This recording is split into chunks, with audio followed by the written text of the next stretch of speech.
people on Reddit. Remember these Fisher Price roller skates? Get my moon shoes on. Yeah, I do. Yeah, we lived it. We were there. Yeah. I never got moon shoes. We had moon shoes. No, I never. We had moon shoes. You had moon shoes. I never had moon shoes. We had them at grandma's. That's a lie. No, it's not. Did you maybe I never had moon shoes. Pink ones? No. No, we had the original blue. The original and blue, yellow, and orange. Yeah. The OG ones. That's right, the OG. I remember I didn't get like half of that Nickelodeon The ones shit. we This had is were the ones bullshit. that you could make the middle go side to side. Oh, them are dirty and crusty. How you it helped like size sizing, so you didn't. They're like worth $2. All right, well. What kind of toys did you have, Joseph? What was your favorite toy? Ninja Turtles. That's it. Did you have that was the only? Did you have the ones that were like Frankenstein and the Halloween thing? I don't think I had those. I had the regular Ninja Turtle toys. I had the Technodrome. I had the van. And I had like a thing for their lair, their sewer lair. I don't even remember. I don't even think I had Splinter, but I know I had Shredder, Crane, Bebop and Rocksteady, and then I had all the Turtles and a bunch of accessories. I have different versions of the Turtles. I didn't have any of the monster ones though. But I had so many of them. It's sad because like now, if I still had those motherfuckers today. You wouldn't get rid of them though. I probably wouldn't, but like they would be worth so much money. It's like didn't I give you all the toys that I had at Grandma's for Jack? No, you gave me the castle, and then I it. gave that back to you. Because I remember I had the Ninja Turtle bus. You had pretty much every Ninja Turtle. I had all those toys. Action figure. You had pretty much all of them. He had the ones that were like the big ones. I don't remember what happened to all those toys. You know, like the like whatever size ones. I can't remember what they called them, kid size or whatever they were. Yeah. And I remember laughing so hard because you know how girls always had Barbies, and then the Barbies ended up naked. Yeah. Like there was always the naked Barbies just lying that everywhere. was Cody's bottom drawer. They were all just naked Barbies. I never had which Barbies. We should have known. I never had Barbies, but like I always laugh because he got those Ninja Turtles, and the first thing he did was take off all their shit, and I'm like, what do you? Now you just have naked turtles laying around, and all they had was the sash and the mask. But you could take them off. He's like, well, I don't know if maybe they look different. Like they all look the same now. Yeah, they just all look. They're nothing. Yeah. It's funny because like I had other toys. I had like I think I was trying to put the sash on. You myself. did try to wear the. Me and my older brother had collected Hot Wheels, and he had a huge Hot Wheels collection, like some that were even worth money and things. And but the one thing that I collected that I don't know why I collected because I didn't even like it was G.I. Joe. I didn't like the show. He had a shit ton of those too. I didn't like the G.I. Joe toys. I didn't like any of it, but I still had them. They sell those at Menards right now. See, I didn't. These are the ones though that like had the rubber bands for it connecting the body part, so you can move them around. Yeah, the old fashioned. Yeah. Now, see, if you would have seen my room when I was a kid, you would have thought it was a boy's room. Like even when I was like little. Because the only thing I had in there was like Ghostbuster stuff. I had all the Ghostbuster stuff. Every Ghostbuster. Bad guy, the guys, all of it. That's why I was thrilled when I finally got my ghost house or my firehouse and all that stuff for Mother's Day one year. Because I don't know what happened to mine. But I had all of that. Like everywhere in my room was Ghostbuster stuff. And boy toys. Like I didn't have any, like I didn't have Barbies. If I played with Barbies, it was because I was at Linda and Tina's house. And Linda was obsessed. So I'd be like, can we do, nope, gotta play Barbies. I still got a container of like little G.I. Joes and stuff like that I got put up from the kids and stuff. I had pretty much everything I had was Ninja Turtles. It was Ninja Turtle bed covers. I had the sleeping bag. I had the Ninja Turtle shaped pillows. Ninja Turtles in there. I had curtains. I had everything. Actually, 2 of my bedrooms that I had growing up had turtles painted on the walls. No, I had Little Mermaid like bedroom stuff, like my curtains and stuff like that. So did Cody. Yeah. Actually, Cody come to think of it. And I thought it was too cool when I got the watch, but it was a clock. Yeah. And it was Little Mermaid. She had the Little Mermaid. See, I had the Ninja Turtle sleeping bag. She had the Little Mermaid sleeping bag. I didn't have a sleeping bag. And then just the sheets, the curtains, the clock. everything I had like a was light I had switch. a Bell sleeping bag whenever we lived Yeah, in I had the light Mississippi. switch. Yeah, I had the Ninja light Turtle switch. Ninja Turtle. I had Switch. the Little Mermaid one, yeah, and the turtle one was in the playroom. Was it in the playroom? Whenever me and Ada were little, I remember one time we came home from the store with a new Barbie doll, and one was Cinderella and one was Ariel, the Little Mermaid, and we got so angry at each other because I wanted Little Mermaid, but like she wanted it too, and we couldn't agree on who they bought it for, so we ended up fighting over it. Let's just take this home and see which kid wants it more. Yeah, we Fight were to the death. We had her. She had her by the tail, and I had her by the head, and we ended up pulling her apart, and her tail came off, and her head came off. And then eventually, we ended up sticking this Cinderella. You know what would have been hilarious if you guys just both walked around like you had the tail and she had the top half, and you just like played together with it. La la la la la. It was so bad because like it stayed in with our bath toys after that. Just a random flipper. Yeah, because we had. Sadistic.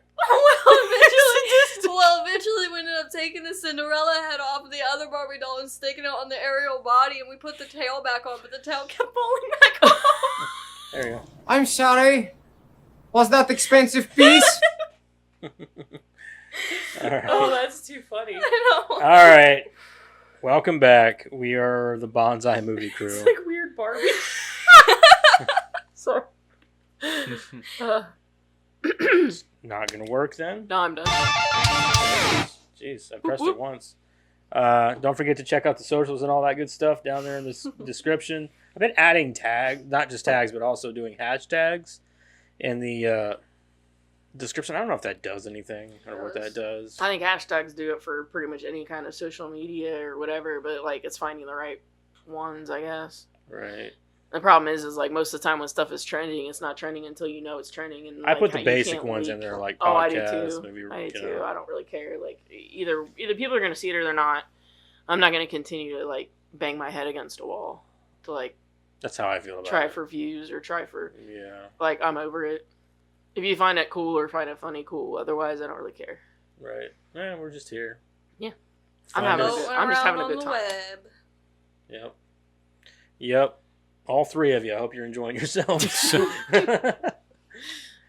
Did you see the one guy that was like, "Oh, I wanted to watch the movie, not you guys," or whatever? Like, Yeah, I saw that one. I wanted to respond so badly and be like, "It's literally in the description that this is a podcast." Yeah. Like, I don't. I don't know if they get confused by the thumbnail because I usually use like the movie cover, Yeah, but I also throw on our Bonsai That's Movie what I'm Crew saying. thing. It's not it. I mean, like if I'm on YouTube, I don't find like the thumbnail of I don't know, The Lost Boys, and then see podcast and go, "What the fuck? I wanted to watch The Lost Boys." Yeah. Like I don't know. I mean, I'm not trying to be a dick if you're watching. Probably not, but No, I'm gonna be a dick. You're dumb. Sorry. Well, it's more so like the tone, I guess you get out of that. Yeah, Is it it's like, like did you have to like? how far why into that did you get before you realized this isn't the movie? Well, not just that, but like, okay, you not only didn't get to watch the movie, but now you've taken the time to comment on it and show everybody what a dumbass you are. Yeah. Why would you do that? Like you've wasted. It says You've pod wasted- number and then the movie title and then the year it came out. Then below that it says this week we talk about movie, and then this week our creator profile is person. Well, I guess more so it's not like I don't go on YouTube, look something up, and then start to watch a video. Go, oh, this isn't what I wanted, and go. But wait, I should comment. You know, like, That's somebody who is just angry. I guess. I think that's. I'm just someone who's sorry. angry. Like I hope that your life. Gets There better. are, don't get me wrong. We know that there's angry people out there on the internet every day, trolls and people who are just straight out plain rude or were picked on as children or maybe even touched by their uncles. I don't know. But either way, Show us on the doll where yeah, Sorry. exactly. the mermaid. Hey, doll. just like Show us on the stormtrooper where Uncle touched you. Was it tail or the head? If it's the head, I have to go find it. more like the tail. But it's 'cause likely it kept wasn't the falling head. off. Yeah, the tail kept falling off. So if it's the tail, I gotta go You gotta find figure it. out which head though. 'Cause So just so you guys are aware, if you guys are confused by our podcast, we really don't give a shit. And you know the best thing about not being monetized and not being real popular is that we can say whatever the hell we Wherever want. the fuck we want. Like the I'm sorry that your life sucks.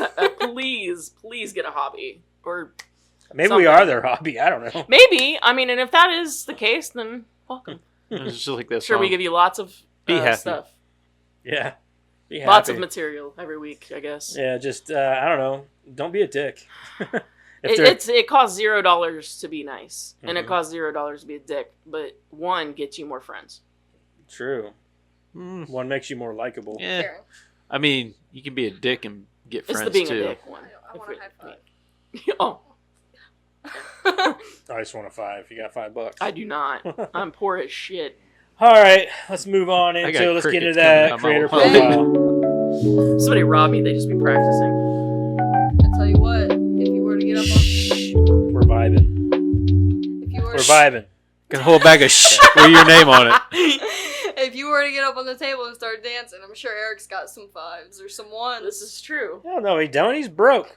You I'm don't know broke. that until you You get know on how the many table. kids With he's his got. wallet and, like, I balls fly I out. literally got crickets coming out of my wallet. Yeah, you know how many kids If he's you pull out got? a He ain't got cricket, no I'm gonna goddamn cry. money. Oh, He ain't even got his. He ain't even I got a no bank balls. statement. That's about it. Hey, he's got His a bank kids got his statement. money, and his wife's got his balls in her Hey, I purse. see a card that's as good as any dollar bill. That's got nothing on it. You better give me the pen.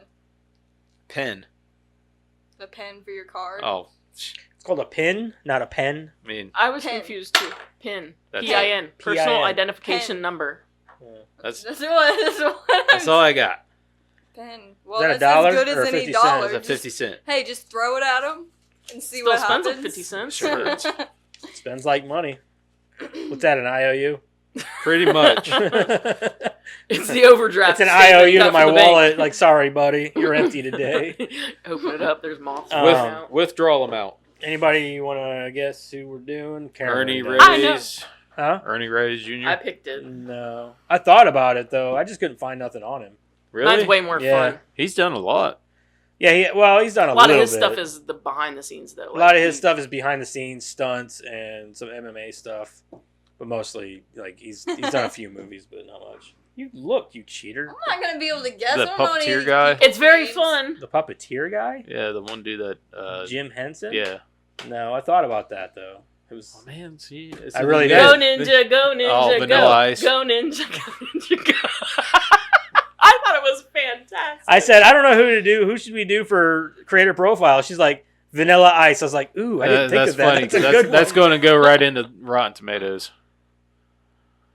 Okay. I know which movie I'm You'll- picking you'll- too. you'll- Like, there's a lot to We'll pick get from. into that. I don't know.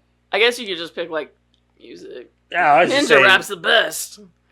No. No, I like the metal version of Ice Ice Baby. You know, he used to be like a house flipper too. Like he bought. Yeah. Yeah, he did. He did. He was really good at it. Yeah, I watched. he got into real estate and shit. Yeah, he was really good at it. Yeah. Actually, I know what my He had favorite to do movie of something. his is. So do I. So, all right, go ahead. Early life. Oh wait, hold on. Okay. We got My to. bad. There we I guess go. you guys want to see his pretty face. What, huh? what we got to? We got to pick something he's done. Yeah. I mean, I guess it's kind of open for him. Would it be music? Would it Music, be movies, just whatever. Your favorite He thing. don't of look- his. Your favorite thing he's ever done. He don't look as Movie fine as wise, he did it'd in probably the be something movie. they did with Adam Sandler. I can't remember what movie it was. Oh, he did stuff with that. I'm saying. Karen. I'm just gonna pick what. Yeah, it was. You It don't- was called. Something. That's my boy. Yeah, that's my boy. Yeah. He don't It look. was with him and Andy Samberg. Yeah. Andy Samberg. Where I like don't know this. Adam Sandler's like he plays like this guy who used to be a childhood star because he slept with his teacher, and his teacher was played by Susan Sarandon. Yeah. And then You she don't got remember? You knocked never seen out. it? Oh, It's fucking. it funny, sounds dude. like I need Yeah, to. it's funny. Remember? Oh, it's fucking Yeah, it's got hilarious. Andy And Samberg Andy in it. Samberg is Adam Sandler's son. But like Fuck Vanilla yeah. Ice was in the movie because he was Vanilla Ice plays himself, and he was childhood friend. They were friends, Yeah. and they were partying together and shit. Whatever. Adam Sandler's character was like. He's one of those A people star. that it's interesting. I do want to hear what is on his biography, but he's always come across to me as somebody that successfully just kind of transitioned into being a normal person. Like he was okay with it. Yeah, pretty much. Yeah, Okay. yeah. The Like- only time he comes back is Vanilla Ice, like looking like that, Yeah. is as like a parody. That's the Yeah. only time he comes back to do Yeah. it, which is Yeah. funny to me. He parodies I himself. got that from watching like some of the flip stuff he did. Like, That's what he he's- did, and that's my boy. Okay. He pretty Yeah. much played himself like a parody version of himself. All right. Ready? And then like Adam Sandler like sleep with Vanilla Ice's mom and that. I don't one, remember. I don't know. Okay. I think they were like they hated each other as adults or something by the like. No, And then they like, became became buddies friends again, and I don't know something. They had the hate towards each other Yeah. because Adam Sandler slept with Vanilla Ice's mom. Yeah, and something then they like started that. becoming friends again, and they did it again. I'm about to add that to my list. What's it called? That's my boy. How have I not It's heard pretty of this? funny, Yeah, actually. it's It was fucking actually funny. one of Adam Sandler's more recent good movies. Yeah. Like, it was actually funny. 2012. Yeah. So I guess it is kind of old, yeah. Isn't that crazy how that gets away from you? Okay, I'll add it to my list. Damn, that was fucking 12 years Yeah. ago. 13 years ago. God damn. Where'd the time go? You're like, yeah, it just It came does, out it like, just flies. oh. I don't know. I'm 13 thinking it years was ago. like, I don't know, 5-6 years ago. Oh, no, it was like 13 years ago. Like, god damn. Mm-hmm. We're getting old. Yeah. Good. Rapper Anyways. You can hit him if you want to. Vanilla looking. Don't throw my shit. I would never. Was throw that you it. getting- Don't you getting- throw my Did shit. she just get big? Yeah, Is that what I that wasn't was? worried about like you getting hit, just more so don't throw my shit. Hey, squirrel. Okay. Not Vegeta. I thought she was reaching for the mushrooms. Like, all right, I'm gonna hit him myself and just get. She got big to do it. She starts walking over like, There's nothing to throw over here. He was besides like- he the was looking at spatula, but Vegeta, I he's can't like, not show him Vegeta. what's Yeah. that. It's right there. What? Oh, I put it Yeah. there. I thought it was over here still. You want the paddle? No, if I'm you good. hand that Okay. to him, I'm gonna smack him. How about you just read? Okay. Go ahead. Rapper Vanilla Ice was born Robert Van Winkle. I think I knew that. Yeah, I knew you it. guys, yeah, that's, yeah. Robert Van Winkle. How do you become a rap artist with a name like that? By changing your name Yeah, to Vanilla Ice. by changing What do you your go name. by? His name's Robert Van Winkle. Shut up, man. Shut the Vanilla fuck up. Ice. It's funny. I was looking at some stuff when we watched Cool as Ice, and apparently he was like a huge motocross like person That prior kind- to being Vanilla Ice. Like he was like a huge guy in that world. Like he was one of the best ones there was. And some dude's little brother was really into motocross. And when what the fuck was that song that came out that he was really famous for? Ice Ice Baby. Baby. Yeah, that one. My mind went blank. But yeah, that when that came out and he bought the album and his brother was like looking at it and he was like, "Why do you have Robert Van Winkle on this?" And he was like, "Who?" And he's like, "Yeah, Robert Van Winkle, he's a motocross guy." And he's like, "No, he's a rapper." Like they fought for like ever until they figured out it was the same person. So that kind of makes me think of Hocus Pocus. My name is Ice. Ice. My name is Ice. Ice. Ice. We were joking Forgot about that about too. that guy. Jeremiah. This said is something about- ice. Yeah. Jeremiah said something about that, about like getting ice or something in the back of his head, and I was like, I'm not gonna call you that. I still think he should have got. It's ice Fuck, now. what's that guy's name? My name ain't Ernie no more. It's Ice. Even funnier if you didn't do ice, you just did like solid water. Or just like 3 squiggly lines, like, don't you know that's the universal language for water? The hell's that guy's name? The guy who wanted to get his hair cut for the wedding. Oh, something tree. Oliver Tree. Oliver Tree. Oliver Tree haircut. Yeah, I wanted Jeremiah to get the Oliver Tree haircut. Jeremiah just needs to grow his hair back out and stop I fucking mean- around. I miss his long hair, yeah. All right, Yeah. go ahead. Yeah. Bowl cut with mullet. Was born. Robert Vanilla Ice was born. Rapper Vanilla Ice was born. Robert Van Winkle on October 31st, 1967. Some sources say 1968. Okay. That's the first time that's been a thing. Like, that they didn't know exactly when he was born. He might actually be Austrian too. Yeah. Like, In Miami, Florida. Ooh, Miami. At least He it's might not be a time Jacksonville. traveler. The son of a music teacher, Vanilla Ice grew up in South Florida and Texas. Music, however, was not his first passion. Around the age of 8, Vanilla Ice began participating in motocross races. He also became interested in breakdancing in his early teens. He attended R.L. Turner High School in that's like the Carlton, biggest tool Texas. ever. What a douche. But You ever I want Hey, to back break dance, do motocross. I want to be a rapper. You ever Back see? then, that was kind of No. the thing. You ever But, see the know. girl that says hip hop is life, and she's like talking about how she's does like shows everybody how to break Wasn't she on the dance. Olympics? No, she shows Oh, everybody you're how talking about to the yeah, white yeah, lady? yeah.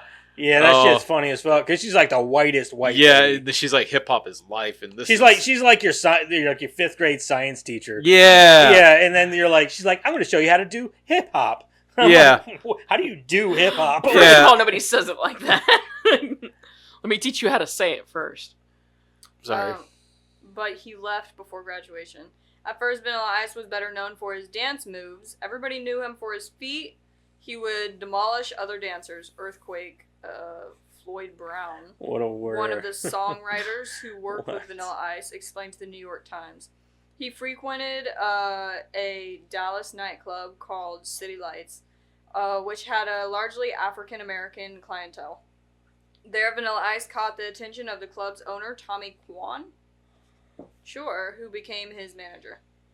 Ice Ice Baby. In 1989, Vanilla Ice released his first album, Hooked, which featured a song called Ice Ice Baby. This catchy rap used the bass line from David Bowie, and Queen's hit single Under Pressure. Now, hold on. They went to court over that shit. Yep. Yeah, he didn't admit it freely at first. Remember his Yeah. like dum dum dum dum dum dum dum dum. So it was totally different. Yeah. Yeah, he said this beat, and they ended up throwing it out because of that reason, which is fucking bullshit. If Because he Robin blatantly Thicke, took it. if Robin Thicke gets pulled into court and loses over blurred lines, he sure as fuck should have lost. Oh, for over sure, Ice dude. Ice Baby. He should have lost over Ice Ice Baby.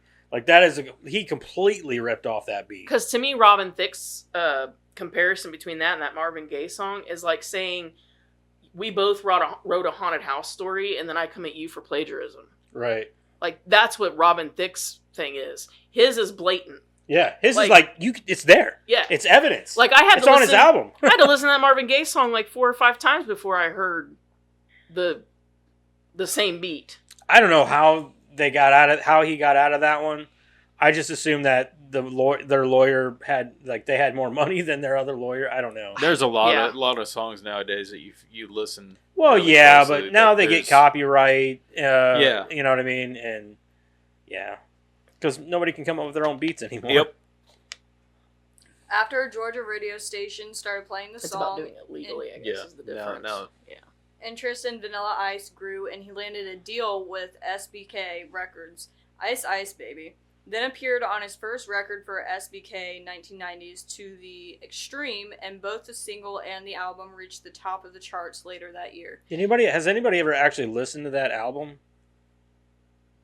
I've only ever heard Ice Ice Baby. Me neither. I've from never Unless listened to that. in the that's Turtle part of Rap. like the. I know two Cool of as his Ice songs. soundtrack. That one, Ninja Rap, and that's it. That's it. Yeah. It's the only two of his songs that I know. Me too. But and yet he managed to stay relevant for fucking almost 40 years. I think that's more our fault than his. I think 100% our fault. Yeah, that's what I'm saying. Like, we keep bringing him back, you know what I mean? But like most people, and especially him, he's been happy to just kind of fade. Well, like Digital you know. Underground had more hits than him, and you never hear from them.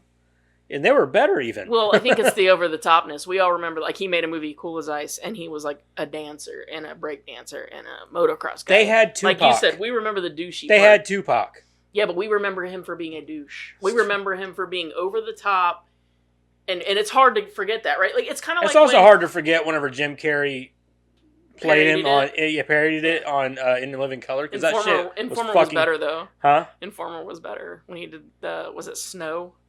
Informer. You remember that? Mm-mm. Watch Jim Carrey doing that one. Okay. That shit's funny. Fire Marshal Bill is the best. Oh God. I love Fire Marshal Bill. Yes.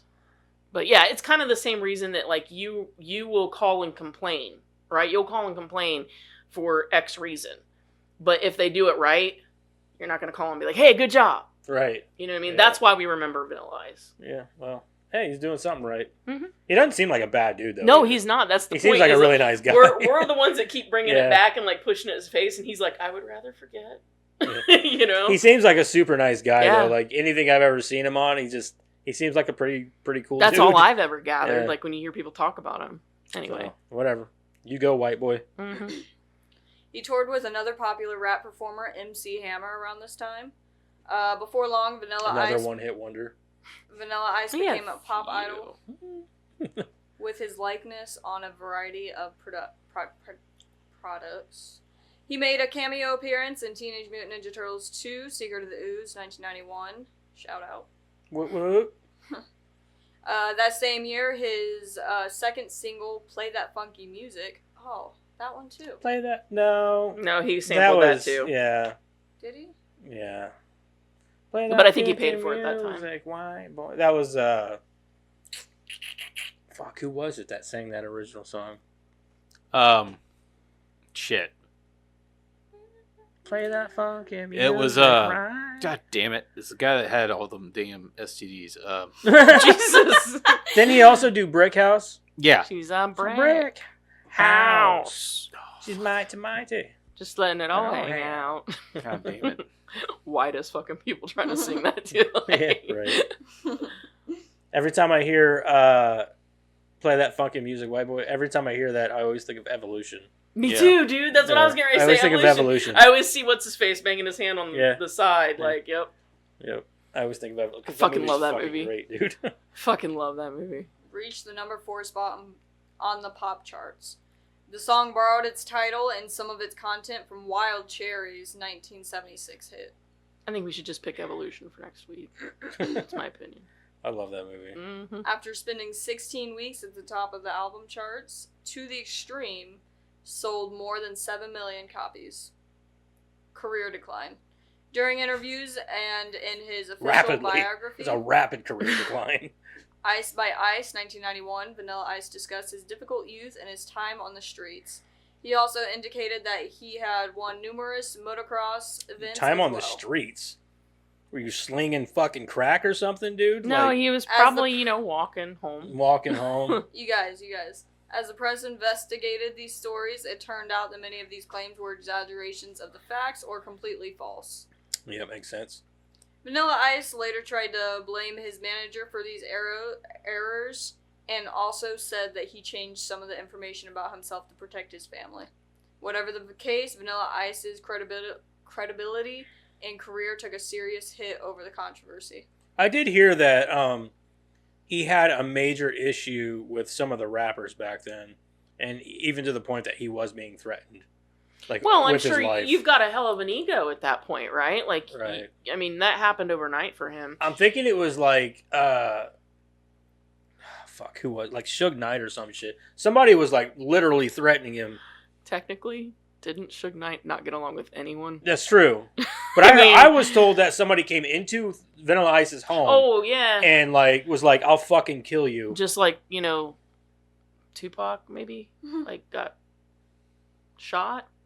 No, he definitely No, he did. definitely got No, shot. that's what I'm saying. Is it like, I wouldn't put it past Right. They're those saying that. people. Well, they're saying that Diddy had something to do with that. So He might Again, have. I wouldn't. He Well, was him Suge and Knight's Suge butt Knight, buddy. yeah. You know what I'm saying? Like, what do you call it? Pieces of shit. Hang out with pieces of shit. yeah, So, turds usually come out of the same butt. yeah. Yeah. Vanilla Ice also received a lot of negative comments from critics. Many found Vanilla Ice's lyrics to be inane and lacking in creativity and originality. Some called him the Elvis of rap because he was capitalizing on a predominantly African-American music style. At Well, the time... Okay, I can see the comparison because he was also like a marketing genius up to a certain point. So was Elvis. Yeah, Yeah, Apparently I was wrong. No, it's Wild Cherry. I was thinking it was Rick James. I just said that, girl. Rick James, bitch. Nope, it's Wild Cherry that plays that song. Okay. I just said that. Well, then I would definitely Yeah. wouldn't have got that right. it was Suge Knight. Dude, Rick James, Weird. Super Freak. I love that song so much. Yeah. I don't know if Such it's a true good or not. There's a video about whether or Cocaine's not a it's hell of a true. drug. It says that Vanilla Ice recounts a story of being threatened by Suge Knight in his hotel room, and I guess he hung him over a balcony Jesus. and threatened him. So I had heard about that. I thought it was Suge Knight, and he threatened him or some shit. It had something to do with like, I don't remember exactly what it even had to do with, to be honest. Anyway, go ahead. I really don't care that much. You're alive. Suge Knight's in prison, so Yeah. you'd be all right. I don't think he's getting out. No, No, he's definitely not getting out. good. Mm-hmm. At the time, more socially and politically challenging rap acts such as Public Enemy were having a hard time getting played on the radio, while pop-oriented rap like Vanilla Ice and MC Hammer dominated the charts. Taking his first lead acting role, Vanilla Ice starred in Cool as Ice, 1991. The film was a commercial and critical failure, taking in less than $1 million at the box office. In another sign of his fading appeal, Vanilla Ice scored only a minor hit with the film's soundtrack and its title song. At the height of his fame, the rapper had a brief relationship with pop star Madonna and even posed for her 1992 controversial book, Sex. But as his career declined, Vanilla Ice began using hard drugs and experienced bouts of depression. Well, that's what happens whenever you take drugs. Don't do drugs, I would kids. think it was more so the decline. Like, you get so used to being, like, famous, and then you get addicted to being famous. Like it's such a fleeting thing. Like the It Hollywood is. movie. Yeah. Yeah, kind of. yeah. Only some of these people get so fixated on being famous, and they're so used to it, all the fame and fortune and publicity, and when it goes away, they think that they've officially failed at life and they're Like worthless Once Upon a pieces of Time in shit. I mean, think about it like this. Yeah, but not to that extent, though. Like, I mean, he was a lesser extent than probably what he went through. But think about it like this, okay? You work hard your whole life to achieve this goal, right? You finally do. And then you can't keep it. Like, you can't stay there. So you're back down to where you were before you achieve the goal, right? Which is bad enough for anyone. But it's even worse when it's in the public eye. And as an added bonus, Yeah, you you've get got scrutinized. Yeah, you've got people like Paris Hilton out there that are famous for doing fucking nothing. Nothing. And they're Same as still the relevant Kardashians. What today. does Paris? I know his That's name, my point. but what does he That's do? my point. Paris Hilton, that's a woman, for one. Oh. She was her father owned Hilton, Hilton the Hotel. Hilton hotels. The Hilton Hotels. What was has just, she done? She was just a rich bitch. She's Her famous and, for being stupid. Like she's What was famous that for girl's name? Guy Something- Ritchie's daughter. Yeah, Guy Ritchie's Nicole daughter. Richie. Nicole Richie. Richie. They were best friends. They had that fucking reality show. They got to live the rich life and showing what the rich life was. No, Yeah. the simple life. They went to like farms and shit. They went to farms and worked on a farm for Yeah. this fucking show, which they weren't actually doing. Well, not to mention like they would do things on purpose. Like one of them was like, "What's Walmart?" Yeah. Like, come And on. like Paris Hilton even like had she would say that's hot. Yeah. And like she even had that shit like trademarked. Yeah, Yeah, she trademark. tried to. She tried to. They could. And they were like, "No, we're not going to trade." But my point is that when you're somebody that hinges your entire worth on being famous, Mhm. it takes a long time to get back to normal to say like, you know what, I'm okay without it. Yeah. And he's one of the few that I feel like has transitioned well, like anyway. well into regular life, you know, and handles it well. when Probably people because point he it out. wasn't famous as a lot of people, as long as a lot of people were before that transition. I don't know. back. There's a 'Cause lot he of people really out wa- there that are like one hit wonders that go like in bad but I'm places. saying a lot of them though. Yeah. Like he was one of those guys that's like, it's all good because I wasn't famous that long. It's not that big of a deal. Whereas some of these people who were like on the top for so I don't know. long, I feel like his personality would make it worse for someone like him. maybe, but like I said, maybe he's more of a down to earth guy than we 'Cause think. I would think now, Yeah. but I think back then he was so full of himself that Yeah, I'm that's sure that true. was really hard. That's probably true. And now, I mean, look at that jawline. I mean, that dude's got a solid jawline. yeah. No, I'm not saying. I guess in my mind, I get a little bit shitty in my own head thinking like, so we got the Kardashians, and then Vanilla Ice can't stay relevant. Like somebody who's got like some legit talent as far as like being able to dance and the motocross. Like the man has talent. Let's be real. Yeah, He's got yeah, talent. 100%. And then you've got assholes that are famous for showing their asses all I think the he time. should have stuck with his metal band. Yeah, I mean, Stick with your metal band, dude. That was awesome. yeah. Like you guys, the cover of Ice Ice Baby was fucking fantastic. It was better than the rap version. Oh, well, yeah, that's obvious. Wasn't that hard to do though either. Alright, comeback attempts. He tries to revamp his image with 1994's Mind Blowin', taking on a funk-influenced rap style.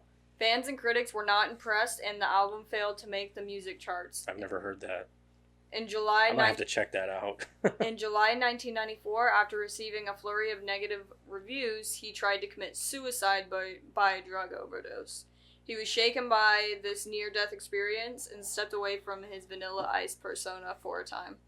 Returning to extreme sports, the rapper started jet skiing competitively using his real name. In 1996, he even opened a sporting goods store called To the Extreme in Miami Beach. In 1998, Vanilla Ice ended his self-imposed exile with the music scene from Hard to Swallow. He called the album My Much Needed Therapy Session and even included a song about his troubled childhood called Scars.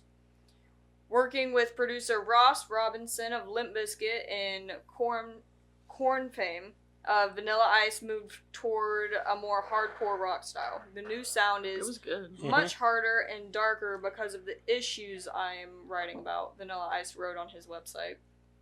It wasn't bad, though. That's the sad part. Like, it sounded good. Well, that's my point. The guy has got talent. Yeah. Like, he was a better rock artist than I think he was a fucking rap artist. If he would have stuck to it, and if he would have let, like, that producer, like, guide him, he probably could have at least had, like, a few good hits. Well, and I mean, when he blamed his manager or whatever about telling the lies and stuff, I have absolutely no doubt that happened. Right. That the manager was like, you need to, pump up this Yeah. whatever. Now, where he went wrong was doing it, right? He should have just stuck with who he was. Right. But that was the scene back then. 90s rap, like he was the person, like he was 90s rap, you know what I'm saying? Right. And so it's hard for him, I guess, to shake that, but I think I agree with you. The man's got talent, he should have kept moving. I mean, but it's cool, as long as he's happy now. yeah, I agree. 100%. Despite lukewarm reviews, Vanilla Ice persevered with his music career. His next two efforts, 2001's Bipolar and 2003's Hot Sex, came and went with little notice or fanfare. He did, however, find an audience on television, appearing in several reality shows. In March 2002, Vanilla Ice took on Todd Bridges from the sitcom Different Strokes on Celebrity Boxing. Bridges defeated Vanilla Ice in 3 rounds. Vanilla Ice moved in with a group of other B-list stars for the second season of The Surreal Life in 2004. That's when you've hit rock bottom.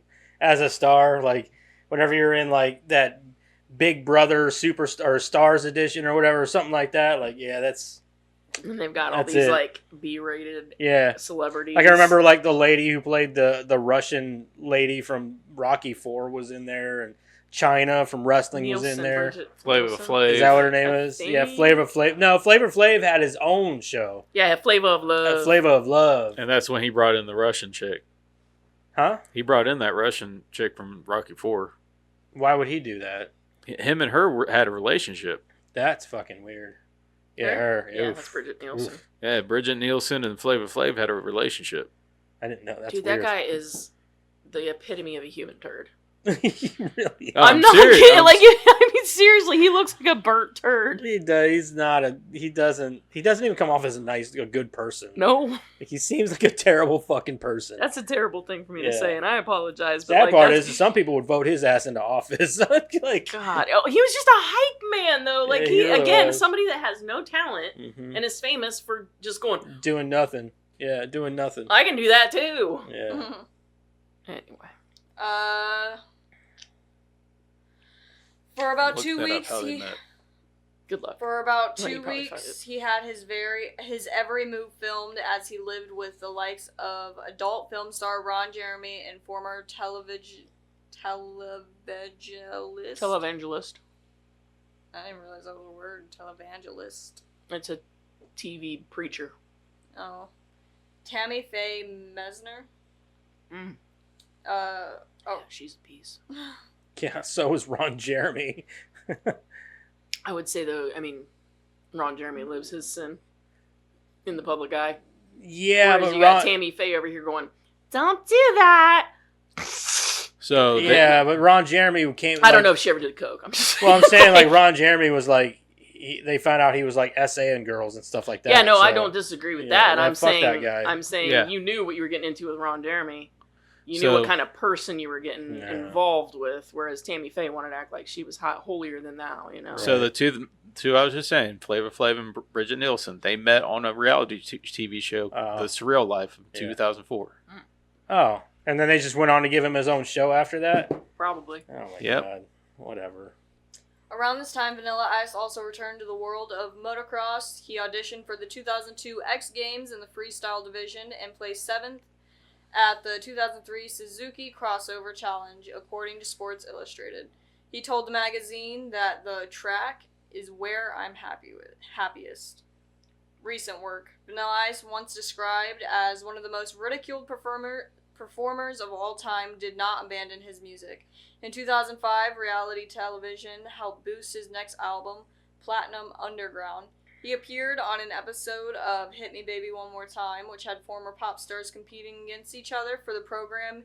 He sang Ice Ice Baby, as well as his take on Destiny's Child big hit Survivor. More recently, Vanilla Ice has been revisiting some of his great songs of the past, including his own Ice Ice Baby.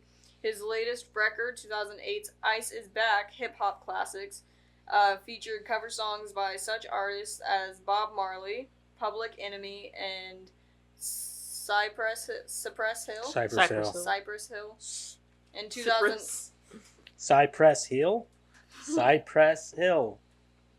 In 2009, Vanilla Ice gave a concert with fellow 1990s rap pop star MC Hammer in Salt Lake City, Utah, and the two planned to appear together again.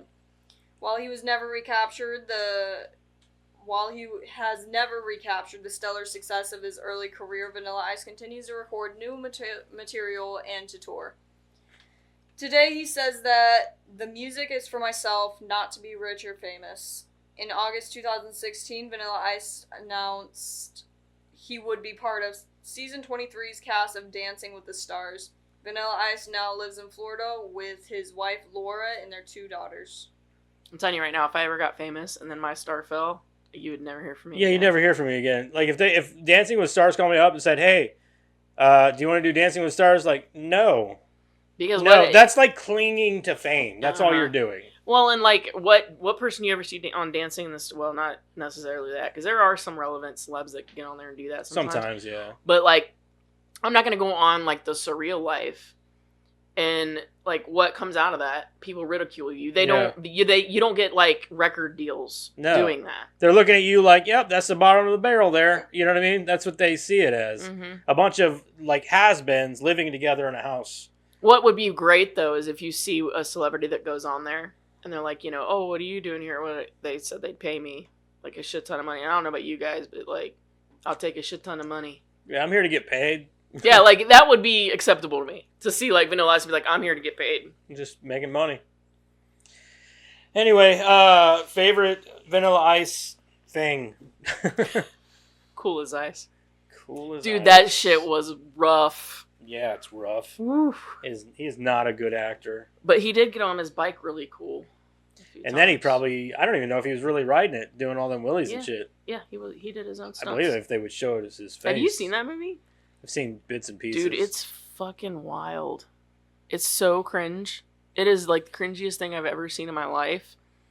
And that is the only entertainment value you're getting.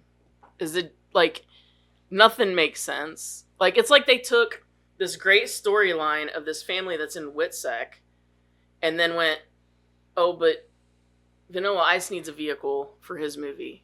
Just throw him in there." Yeah. Like literally, it's about a witness protection family that gets found out, and then like you know what? Honestly, I don't even know if they finished that line or that storyline. I was so focused on Open the train plot. wreck, There's you like know? an open plot at the end. Like, wait, so what happened? Doesn't matter. They're in love. exactly. They're in love. They ride away at the end of the movie on their bike. Oh wait, no, yeah, the one guy. Yeah, I think they did finish it out, but it was like it starts out with this, and then that's an afterthought the rest of the movie because it's focused on this, and it's like, but I want to get back to the witness protection. Yeah, of that the stuff guys that seemed are more interesting. Yeah, It's like The Witness. yeah, it was like what movie did I use to describe it? It was like, oh, later they came back and were like, yeah, we're gonna make the movie right this time. and leave out the storyline. God, what movie was that? I don't remember, but it's Cool as Ice for me. All right. That's my boy. That's my boy. What about you? The turtle rap. Turtle rap. She didn't sound very happy about the turtle rap. If I gotta pick something. I mean, if I got to choose a project that he was involved mostly with, I mean, the Ninja Turtle movie is great and all, but he does a song in it. And I'm gonna go with That's My That's Boy. why I said Yeah, the I mean, song and not that's- the movie. Yeah, if you watch That's My Boy, I guarantee you would love that movie. Probably. Yeah. I love it's Andy great. I've Samberg. seen it. Yeah, and he's not. He only makes like a couple of cameo appearances in the movie. Andy Samberg? But he does yeah. a good job with it. Yeah, he's Oh, awesome. man. Yeah, he was very I good. highly encourage everybody should watch Cool as Ice. And we highly encourage you to watch That's My Boy. Mhm. I was blown away that one of the title cards or whatever on there says, how do you melt a heart of stone? And something about using ice. And I'm like, you don't melt stone. Like, Didn't he get his son's ever. a back tattoo when he was like a baby? Yeah, something like that. Yeah, Yeah. yeah. Got him tattooed as a baby or some Yeah, shit. it was like a person's face. Yeah, and then as he got older, it like It just fucking morphed. stretched out and morphed. That's amazing. Andy Samberger's the kid. No. Yeah. That's amazing. All right, we're gonna move on then. Oh man. All right, well let's You go. ahead and- tattooed a baby. You tattooed a baby. All right. Yeah, but it was cool, wasn't it? Let's talk about the movie. Yeah, until he hit 6 months and it started looking a little weird. shit. Try him in his 30s. Yeah, no shit. All right. This week we watched Teenage Mutant Ninja Turtles 2: The Secret of the Ooze. Karen. The Turtles and the Shredder battle once again, this time for the last canister of the ooze that created the Turtles, which Shredder wants to create an army of new mutants. Brian Tochi is Leonardo, Lori Fasso is Raphael, Robbie Rist, Michelangelo, Adam Carl's Donatello, Paige Turco played April O'Neil. I mean, I could keep going, but why? Kevin Nash plays Super Shredder. Who plays as Kino? That's Ern. Something Del Reyes. I'm still going through all the Donatellos and the Yeah, all their voices and shit. yeah. Ernie Reyes Jr. is Yeah, Kino. Ernie Reyes Yeah. Jr. I thought about doing him, and if we were going to do him, I was going to say The Rundown was my favorite movie of his. Because he beats the fuck out of The Rock in that movie. It's fucking hilarious. Anyway, would you recommend, Madison? Duh. I just recommended it like a month ago. We all watched it. She said, "Duh." I would say of all the Ninja Turtles movies, this is the most popular. If you haven't seen this movie, you definitely need to. It's great for the kids. It's great for the family. It's fun. It's not like the first one where it's got that darker tone. This one actually is just fun. It's a fun movie to watch. There's nothing dark about it. It's just a goofy, fun movie with, honestly, the best martial arts scene in the whole movie is during the ninja rap scene. Because other than that, they don't really do anything else. There was a reason for that. Well, I also see it as like the movie doesn't do that because you're not there for so much the martial arts and the fighting as you are to see the Ninja Turtles. That's it. One was the outcry from the first one about it being too violent Right. compared to what parents were expecting because of the cartoon. Right. So that was part of it. And the other part was they had upgraded the helmets, or not the helmets, but the masks. So you remember in the first one, they couldn't see out of them. They couldn't, like, Yeah. or they could see out of them, but they couldn't, like, the movements and the talking had to be done outside of the helmet. Well, they upgraded them, and so the movements that, like, when they would talk or when, you know, like, it was actually the actor moving it in the mask. Like, they could do those movements now, but they lost the ability to see. Oh. So every time they would fight, like the foot soldiers, if you go back and watch it, because I did a couple of scenes just because I wanted to see this in action because I didn't pay attention to it on the movie. If you go back and watch it, the fight scenes, the foot soldiers or the bad guys will walk into their Line of sight. no, not in their line of sight. They couldn't see. Literally, they would walk into their punches or their kicks. Mhm. So like the turtles would just be wildly flailing and kicking, and the bad guys had to walk into it. That's a good way to get hit. That's the point. Okay, well, I feel like nowadays would be a great time to do something like this because with what we have now, with animatronics and everything. You're gonna ruin it. The power of the They 90s did it already, and they movies, fucked it like- up. So When? The other one, the Michael Bay one. No. I'm talking about. I know you're talking about animatronics, but nowadays they're not going to do it. They're going to do it the way that Michael Bay did it. No, they won't. No? Because of the outcry from fans. People are like, we Well, maybe want that back. that's why it's not been done, because it's Probably too not. expensive. But if they did it, they did it right. I guarantee you that would be a multi-million-dollar franchise. I am not disagreeing with you. It would work. Just do it right. Honestly, you could do it better than the original movies. The original movies are good, but they're not fucking great. They're just good because they're nostalgic. If you did it better, if you could go back and redo that and do it better, dude, you got a fucking billion-dollar franchise right there. Easily. I'm not disagreeing with you at all. Yeah. I was entertained the whole time. You I have thought to it get was back to practicality, man. Hmm. Like the CGI is getting ridiculous, and it's starting to even look fake. So 100%. yeah. Anyway, yeah, of course That's I'd another recommend. thing about Once Upon a Time, dude. The CGI is so bad. So is the green Yeah, but screen. that's a television show. I'm talking about like big, huge, multi-million-dollar budgets on movies. Like fucking name any fucking Marvel movie, and the CG is fucking terrible. They're all terrible. You can tell they're CG fucking nightmares. Dude, we watched Flight Plan, whatever that movie is, the Mel Gibson movie with Mark Yeah, I Wahlberg. haven't watched it yet. Okay, I'll warn you then. The movie is good. Like, the story and, like, all of that is good. Yeah. It's your typical fare, your typical kind of thriller fare, and it's very good. But I will warn you now, whenever they use CGI, it is distractingly bad. Yeah. Because the movie I is hate that. the movie is so good. The caliber of it, I guess, is what I'm saying. You wouldn't expect that bad Yeah, of but CGI. what about Mark Wahlberg's baldness? Like, can you get past it? Yeah. I can't do it. Well, but what I'm saying though is that like It was apparently Mark Wahlberg's idea too. well, the plot Maybe and just everything. put one little strand of hair just right there. The plot and everything is really good, and for the caliber of movie it is, like when the CGI came on the first time, I thought it was part of like the presented by Paramount or present. You know what I'm saying? Like it was one of the many different intros for this movie production company. And when it came on, and I'm like, no, we're getting into it. This is the movie. Like it was distractingly bad CGI for the caliber of film it is. Are they just getting lazier with this shit, or? Like it literally, like I think there was like a bear, and it looked like something I would draw. Well, think about it like was this. bad. I just recently realized this. Starship Troopers came out in 97, 96 or 97. Yeah, I want to say. And the CG in that movie looks just as good as the CG now.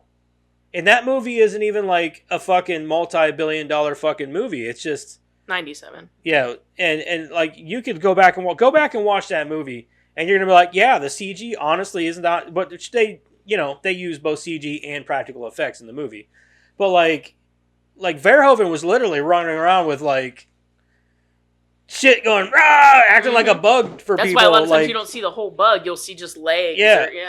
Yeah. I don't know, man. I don't care. I was convinced the legs or the bugs were real. The fucking movie's great. It'll is. always hold It up. is literally one of my favorite movies. I love that fucking movie. Every time I watch it, it gets better. Mm-hmm. Please don't remake it.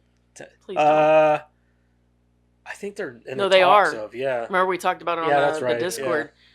yeah. They barely got it right the first time. Can we just? Don't I mean, do and they it. didn't even get it right compared to the books. But like Fuck the, them books. the satire and The all movie of is that great. stuff is so well done in that. But they barely it didn't do well commercially. It did, Yeah. and The way they so do the commentary. Yeah, they barely got the point across the first time.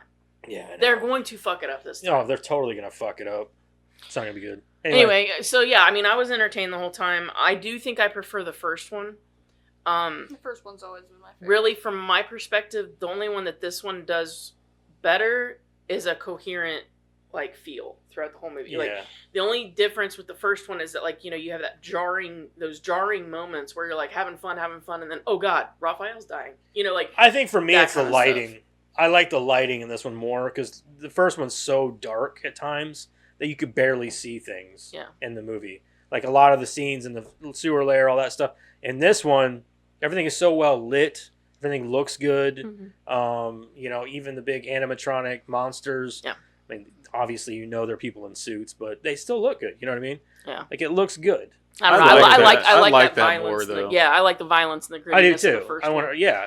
I like what they did in the first one, keeping it more in tune with the comics versus the movies, and not caving to that commercial success, right?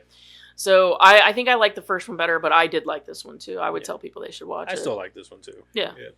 I like the first one more, but yeah, I would still watch this one again. I do like this April better. Yeah. She's not as tough as nails for me as The first one. As a Catherine Hogue was her name. Yeah, but I feel like I felt like the relationship between her and the turtles was more genuine in this one. That's because she's supposed to be acting like she's known them for a while now. Yeah, that's what I'm Before, saying though. she Like in only the just first met one, them. it seemed like I think she gives more was of a. forced. Like, it she was a looks forced more like license. April. yeah. I think she's okay. I don't think she really comes into her own as April until the third movie, which And is that sad movie, yeah. because Yeah. that movie sucks. I mean, I like the I don't third want to one. say it sucks. I like the third It's one. not what people Is wanted. that the same April actress? Yeah, Yeah, for the third one. she just has short hair. Yeah. But yeah, I thought she did great. I thought she was great in the. I liked her more in the third one than I did in this one. But she also gets a lot more screen time in the third one. Yeah. Yeah, I just didn't care. I don't know. I don't like Miss Hogue as I think the third one. April. She's okay. It just comes off cold to me. I think the Yeah. third one has more I feel like she's commentary more from warm. the turtles. I think the third one is good in a lot of different ways, mostly because I love Japan and I love the old samurai stuff. I just think it's great because like it takes you somewhere else other than the Shredder. But we'll talk about that whenever we get to Yeah. the third movie. I just like It has its good qualities. I don't like the turtles' appearance as much in the third one. They look weird in the third one to me. They're compared supposed to look older. They just look weird. They look like their eyes look weird. They look weird. They have more spots. Yeah. It's just weird. I don't know why. I don't care for them as much. I don't know if I've ever seen the third one. Really? I had never seen the second one. I seen the first one. It's I good. It's got a remember watching the really first and cool second premise. one all the time. They take more of a sci-fi approach Yeah. to it. You know, like the comic books and the cartoons. I think I remember trying to watch it, And but they had like more I of would a- lose interest and like walk away from it. And they have more like a, I don't want to say more maturity comedy in sense. In some sense, yeah. But I mean, going from the first one and the second one into the third one, I was just kind of like, you know, like those first two movies are fantastic. They had the Shredder, and I think that's what a lot of it was for people with the third one was, well, the Shredder's not in it. Yeah. You know what I mean? There was no big like monstrous baddies or anything like there was in the second one, you know, and things like that. But I'm like, yeah, but like they had back in time. They had Don King. I'm sorry, I like Kino and all, but I miss Casey Jones. Casey Is Jones. Kino in the Casey third Jones one? is in the third one. I know he's in the third Yeah, one. I'm just saying that like I missed him in the second one. I did too. Yeah, I agree. He was always one of my Is- favorites. Does he have Yeah. a different actor too? No, No, not the he's the third same one. actor. Same guy. Okay. Yep, he's the same guy. See, Elias yeah, I don't think Coates. I've ever seen the third one. We'll see it. We'll get Yeah, there. we'll watch it. You say yes, yeah, yes. yeah. All right. Well, we're gonna go ahead and get into this movie and start reading it. I don't think it's super long. Go ahead, Madison. Start reading. TMNT, Secret of the Ooze. Following the Shredder's defeat at the hands of the Ninja Turtles, the four live with their news reporter friend April O'Neil while they look for a new home, afraid the Foot will attack them if they return to the sewer. On a night out, they encounter a pizza delivery boy named Kino fighting a band of robbers and intervene on his behalf. Meanwhile, the Foot Clan has retreated to a large junkyard where the Shredder's second-in-command, Tatsu, declares himself their leader.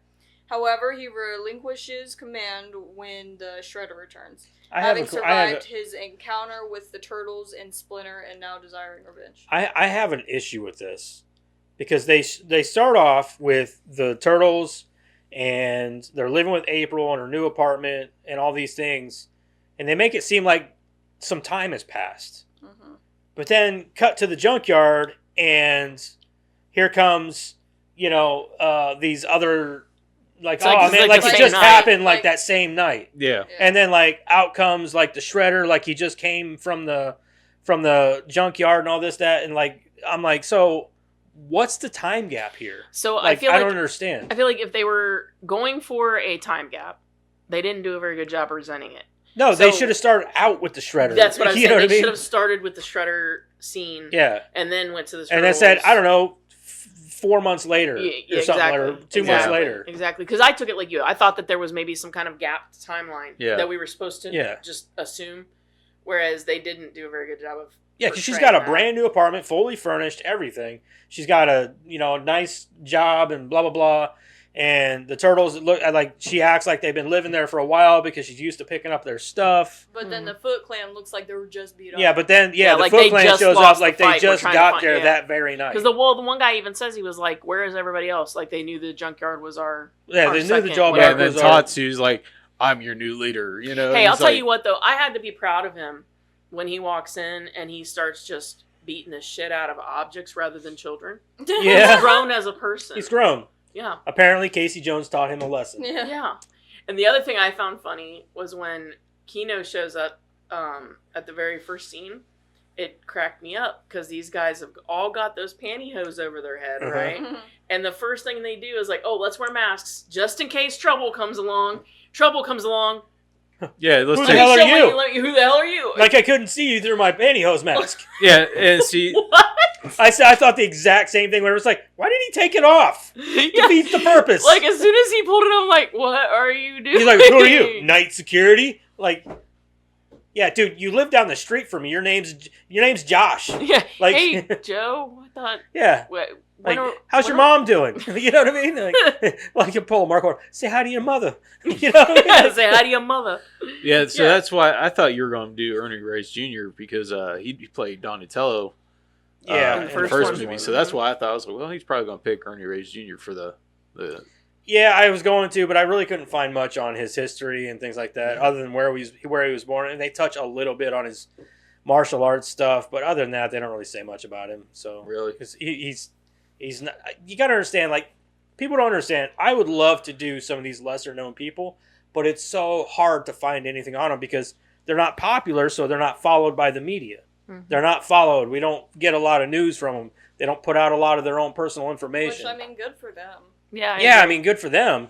But like I said, this is why we can only do more famous or we popular would people. prefer to do the lesser known, just give them a little bit of credibility. exposure. Yeah, some credibility. But like, yeah, if you can't find the information, that's just all there is to it. yeah, I mean, I could have done Ernie Reyes Jr., but it would have been like 5 minutes long and Born, did 3 things, and we don't know where he is now. like he did Surf Happy Ninjas, birthday. this, and the Rundown.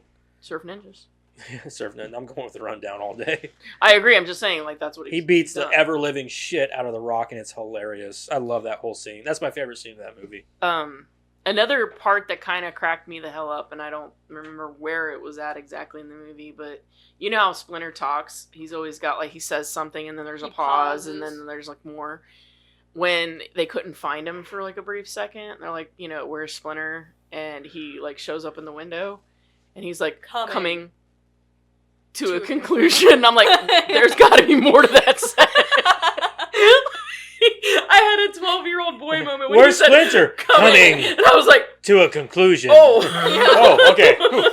My first Scared me for my a split first second. Like you just came from upstairs. That's probably April's room up there. What were you doing? Dude, my first thought. Coming. Have you ever watched those videos on TikTok where they cut like scenes in movies and TV shows off just right to where it sounds like they're about to say something absolutely diabolical? Well, you wouldn't even have to with Splinter. You just I know. pause. Like, he left Coming. plenty of room. And then you just pause on his face like. Maybe he really likes conclusions. I mean, Oh, he CGI. concluded. CGI pair of April's underwear in his Yeah, hand. he concluded all over April's room. Oh, Like, do not go up there. Okay. I April, conclusioned all over the place. Coming to a conclusion. and did you guys find it funny the way he was like, the way he shot that arrow too? he just kind of shows Just- up and leaves. Yeah, it's like, phew. And it. You can tell there's no accuracy there. Yeah. The way they puppeteered that just Yeah. had me cracking up. He was just, And then like Shredder wasn't even concerned at all. That That's, reminds me of Monty Python and the Holy Grail. Remember when he like writes that note? Like, Yeah, when he's yeah, trying to get out yeah, the tower, then he and he's goes- like, and then he just like with the note. That's what that reminds me of. I love it. Did that, you like, shoot this arrow? he shows up there. We'll get to it, but like he shows up there, and like Shredder's not even concerned that he was there. It's like, hey, wait, that's that fucking rat. Like you would think he'd be like, kill the fucking rat. Yeah, like he would be like blaming him for where his position is too. He hates the rat more than he hates the turtles. Uh-huh. Like you know. Uh-huh. But he doesn't even like. He has no concerns. He has no concern with one. Splinter. Yeah. Like he was all about fighting the Shredder in the first one. This time he's like, yeah, they got it. I'm good. They got it. Like he was shot so the ready arrow to fight out, him. guys. He didn't even waste his energy to walk there. He had other people carry him. Yeah. He's like, hold on, I got to stay rested for this. Yeah. Now I'll just sick. fly up there. Oh. Yeah, and then he flies. Like I don't know. He didn't even moves, like climb. slower He just than molasses, flies. and then next thing you know, you hear this boom, and then there he is. It's like, oh, Maybe he was a vampire. maybe A vampire rat. Human. You know the noise that they would make in Lost Boys when they would fly? I swear I heard it in the first one. like a perpetual fan always under them. All right. April interviews Professor Jordan Perry, head scientist of industrial organization called Techno Global Research Industries (TGRI), on their efforts to neutralize pollutants that have resulted from their experiments. A member of April's camera crew member, who is a spy for the Foot, discovers that the Foot. I always thought that was weird when I was a kid. Like, who names their clan the Foot? It's funny The because Foot. it's actually so the they're like foot, a was it the fungus. Foot or was it the other one?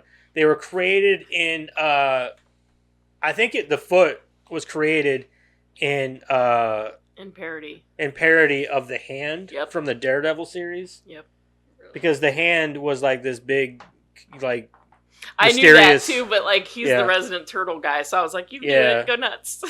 Yeah. I knew one of them was a parody of the other, and I'm pretty sure it was the Foot was like the parody of the Hand. Yeah, it was Which was from the essentially like when Daredevil they were doing the series. comic and they were trying to come up with all the names of everything. They were looking to other comics for some inspiration. And one of them they found was Daredevil and, the Hand. They thought that the Hand was a ridiculous name. Yeah, For- it is stupid. Yeah, they thought Honestly, that the Foot sounds cooler. but they thought that the Hand was ridiculous, and it was a lot to do with the Manos Hands of Fate. They would always think of that movie, and then like the Hand, and they're like, that is just ludicrous. So then they came up with the Foot. The Foot sounds better. It's a cooler gang name. Oh, I agree. I think it's way cooler. Like the Foot is like Because one of I'm the- like them when I hear the Hand. yeah, I think of Manos Hands of Fate, and that movie is ridiculous. it's ridiculous. Yeah, but yeah, I like the Foot. I think it's fucking great. Mm-hmm. The All right. Foot. When who- Kino tries to get into her apartment building though later, like he gets there that one time and he had a pizza and it was for somebody down the hall, and then he goes to like get in there later and he couldn't get in. Yeah, Okay. yeah, I didn't. I wasn't understand crazy that either. about. I was Somebody like, had to have let him in, I guess. Well, but why would somebody let you in if you didn't order a pizza? Yeah, You know what I mean? And it was obvious that like nobody ordered the pizza the first time because he couldn't just give away a pizza. true. Yeah. You know what I'm saying? So like, other than unless how he got did he- extremely How lucky. did he come to the conclusion that April O'Neil's was the one that was housing. that them? was housing the because turtles? they stole the pizza. I and get they that, were, but like, it the could have route been from for across the anybody. street, Yeah, and but he was making a very bold assumption. Oh yeah, that's exactly what he was doing. Well, but also he did make the comment that she orders pizza all the time. Mm-hmm. And That's what I- those So that's they what stole I'm the saying. pizza. I guess 1 + 1 = 2. Yeah. Right, especially after Mikey would be- said it would from be- across the street Yeah, on the roof. Yeah, it would be. I guess it would make sense because he Yeah. was supposed to be delivering that Yeah. pizza to that address. That's Yeah. why they took it. Well, not to mention And it, they it paid would for be it. it Yeah. would be like an easy conclusion to draw. Like 1 + 1 = 2. Like if you're gonna figure out who's ordering that pizza or whatever, you're gonna go with, well, I'm always at that house over there. Well, it's And not always that so April much as O'Neil. it is whenever in the first scene whenever they fight off the guys robbing the store. Yeah. He was delivering a pizza, I assume, to April's apartment. It was. Yeah. And they took the said pizza that at and the blah blah beginning. blah. I'm So he saying probably just went without back and looked that. at an address. Yeah, I'm Well, saying not without to that, he could mention- still draw the That's conclusion. Not true, to yeah. mention if the pizza that he was delivering to didn't report that they didn't receive said pizza, well, yeah, there you go. That's true. Well, if they're smart, they would report it like, "Hey, we didn't get our pizza. But I need 2 more Need for 2 free. more for free." Pizza dude's running late. That's probably Pizza another dude's thing. got 30 seconds. They were probably on the roof watching for the pizza dude, and then they saw him go into that building. That's what they like, said. Yeah. Where's our pizza? I actually had a shirt that said that. It said Pizza Dude's got 30 What happened seconds. to it? I don't know. It's a good question. I don't know what happened to that shirt. It had Michelangelo I like that on shirt. I used to have a really cool Mighty Mouse shirt, and I miss that shirt every day. Sorry. Pizza dude's You got probably look it 30 up. seconds. Probably get another one. I probably could. Alright, April interviews, yada yada yada, the foot, stuff like that. Discovers that toxic waste produced by the company has caused a mutation in nearby dandelion plants, producing exponential growth. Splinter, seeing the report on television, shows the turtles and April the canister of the ooze that caused their mutation, revealing it manufactured by TGRI. Shredder dispatches the foot to obtain some of the ooze that caused the mutation. The turtles infiltrate the TGRI laboratory seeking answers, but discover the foot has kidnapped Perry. And after a skirmish, the foot escapes with the last canister of the ooze before Perry has a chance to dispose of it. With the imminent threat to April's safety by the foot, the turtles start to actively look for a new home. The Shredder forces Perry to expose an alligator snapping turtle and a wolf to the ooze, transforming them into Toka and Razar. So they used Did you notice that someone called it Razar? I can't remember who. Was it April that did that? Yeah, I think it was, yeah. Razar. Well, and Toka and Razar. they never gave them their names. How did the turtles know what their names were? That is true. I'm sure the Shredder kept the calling them Shredder certain goes, names. Toka, Razar. Yeah, he And does. then the stuff falls down. Yeah, but they know which one's which. They seem to have some intimate Toka, Turtle, understanding Razor, of who they were. Roxy, I know, but it just Foxy, Wolf, I don't get that, know. but you can always do the opposite as a joke. You know what I'm saying? They just seem to have so much knowledge. You're about Toka, that. right? I'm Razor. Yeah. I don't know. Yeah. My name is Jesus Christ. Yeah. No, Dad, I'm Jesus Christ. No, yeah, I'm having a baby, and it is Jesus Christ. I'm sorry. But okay, so they ever used seen one that? container. They used one container of the ooze to change Toka and Razor, And they still have a container. and they of had another ooze. container for the Shredder. Where did the second container come from? That's what I'm saying. I don't understand. How much they didn't. They made it seem like there was so much going into those hoses.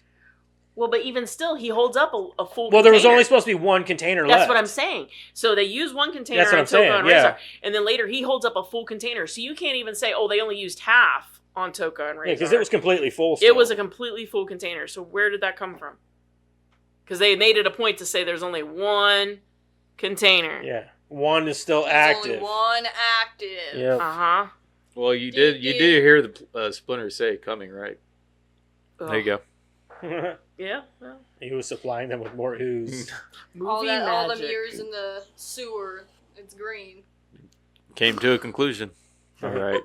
Blech. I like guys. A moment to reflect. Oh god, I would be stressed out if they were playing football in my living room too with pizza. Jesus Christ. Mhm. The only thing I don't like about this movie is the constant necessity to one up each other whenever they say tubular, Yeah. excellent, Cringy. and it's they do it 4 times in this movie. I'm Cowabunga's like, the best. you don't have to. No. And then Donatello's always got eclectic, those fancy or dumbass words, and they do it so many times. And the only reason why they do it is because they did it once in the first movie, And people and they do it so 3 or much. 4 times in this movie. I'm like, you can do it once and it's fine. You don't have to keep Well, doing they did it If once I in the remember- movie because it was supposed to be more like the comic.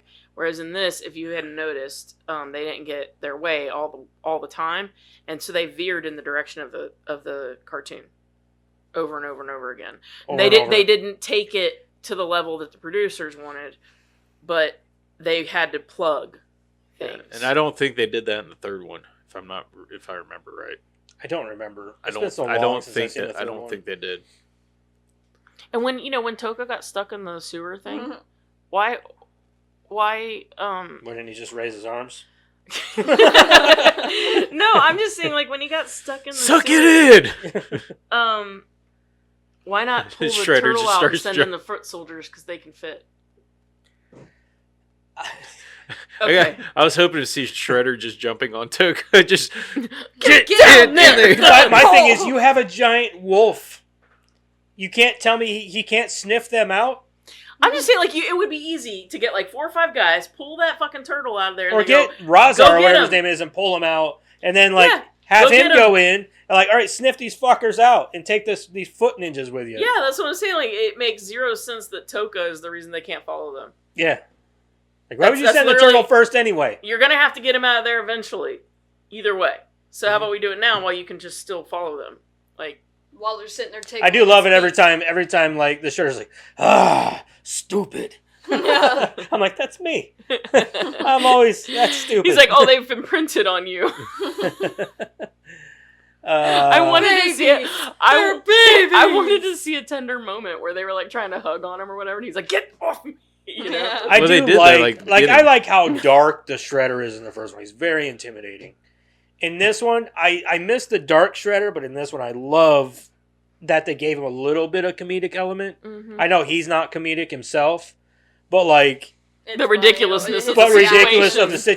situations around him Yep. makes him more funny. Yeah. And I think it's supposed to be like because like in the cartoon, Shredder was never trying to be funny. It was just everything that was funny around him that Mhm. made him very uneasy and But made him yeah, angry. I was gonna say if you watch the first one, any situation where it's like in Shredder's realm, It's super dark. it's super serious. Yeah, like, you're- super dark like, and serious. You know, I remember being a kid and seeing his Because he his was supposed to outfit. be an intimidating factor in the Yeah, comic books. sparkly cape. You don't fuck with the Shredder. The Like, Shredder is seeing like him walk the bad out guy. of Yeah. that dark hallway for the first time in the first one when I was a kid. And Yeah. watching That was I- that was Darth Vader. like, That No, was, watching them I roll his cape up to legit reveal just the like knives. wanted to laugh because I'm like, that's ridiculous. He's sparkly, and like Yeah. I wanted to be like, I wanted to laugh. I even said but that. Even I even said that like in the I first know, one. Like I he know. looks But like even- somebody's fucking aunt getting ready to go out to the club in the 80s. yes, I know, Like, I know, but even baggy, still, sparkly shirts. even still, he was so intimidating Shorter- in the first one that didn't Shorter matter. pads. pads. It didn't matter. No, it didn't. Like even sitting at He home was in the scary, comfort dude. and security of your own living Yeah. room, and you'd be like, fucking God, don't hilarious, laugh. If but you don't. laugh, he's gonna jump Yeah, in if his you- if I laugh, he's coming to get me. He's gonna kill me. Yeah. Yeah. But in the second one, you would feel fine going, Yeah.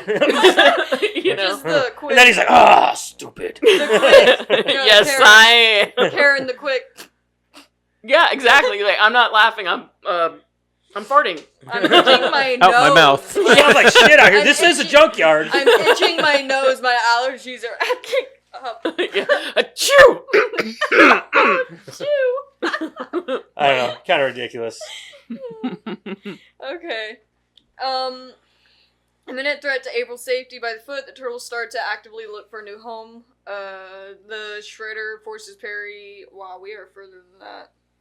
Y'all. I will say one thing I forgot to mention was whenever they go in to save, because this is after that they go in to save. We're almost there. No, that's where we are because we were just talking about. I know, but like, can I say it first? Oh, go ahead. Okay. Though We're, the we're like, Shredder is irritated when they act like infants and consider him their mother due to Perry secretly modifying the Ooze, the Shredder is impressed with their immense strength and sends them to attack the city.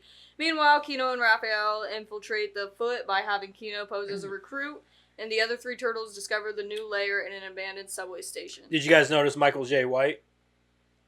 He was one of the guys going up at the very before Kino goes in with the group of kids. Mhm. yeah. That's the black dude in the back is Michael J. White. Really? Yeah, if you know who that is. Yeah. I wish he would have had more. He didn't say a word. He's just in the back. Yeah. I told Matt, I was like, he's an actual martial artist and a former football player. Yeah. Like, that dude is a actual badass. Yeah. Very big. He's probably badass. on Kino's level. You know, this just further proves my point that he sent Toka and Razor to tear up the city, drawing attention to their plight essentially from the public, which earlier, you know, this whole time they've been working under Mhm. the Yeah. radar. Again, you could have just sent in some foot soldiers after him, pull Toka out, send in some foot soldiers. You don't got to call them out. You could have found them. Well, I think at this point, though, he knows that the Foot Clan, they're in the public now. They know about them as a gang. They didn't though. Prior to that, they thought they were like, unless because like April was trying to point stuff out, and nobody was listening. Then somebody tears up the city, and all of a sudden, well, obviously, and even the one guy was like, well, the chief or whatever, he's like, okay, so animals, I see animal, like, what am I supposed to do with that? She's like, I don't know. You know, She's like, nothing, I guess. He's like, that's what we do best. Yeah, like, I guess my point is that he's drawing attention to himself that he didn't have to do. You know, like, it's just ludicrous. Yeah.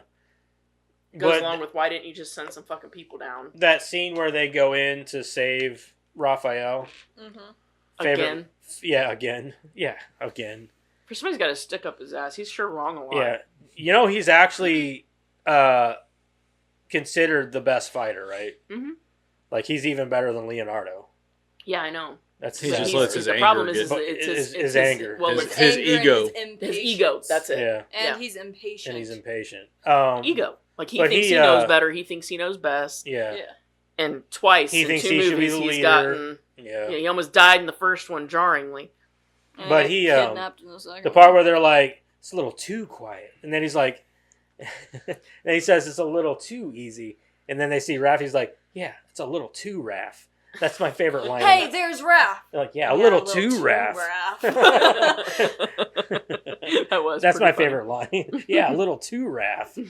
Yeah, that was such, like, it was set up so well, though. Yeah. I do like when they're going across in that the net or whatever, and he was like, "This net's for real." Like, they know, like they're about like, to yeah, die. remind me to drop a line to Ralph Nader. Yeah. Like, that's an adult joke. Anytime there's a net, the only thing that goes through my mind tiny is net. the fucking Kung Pao part. Is the fucking Oh no, a tiny tiny net. Oh, yeah.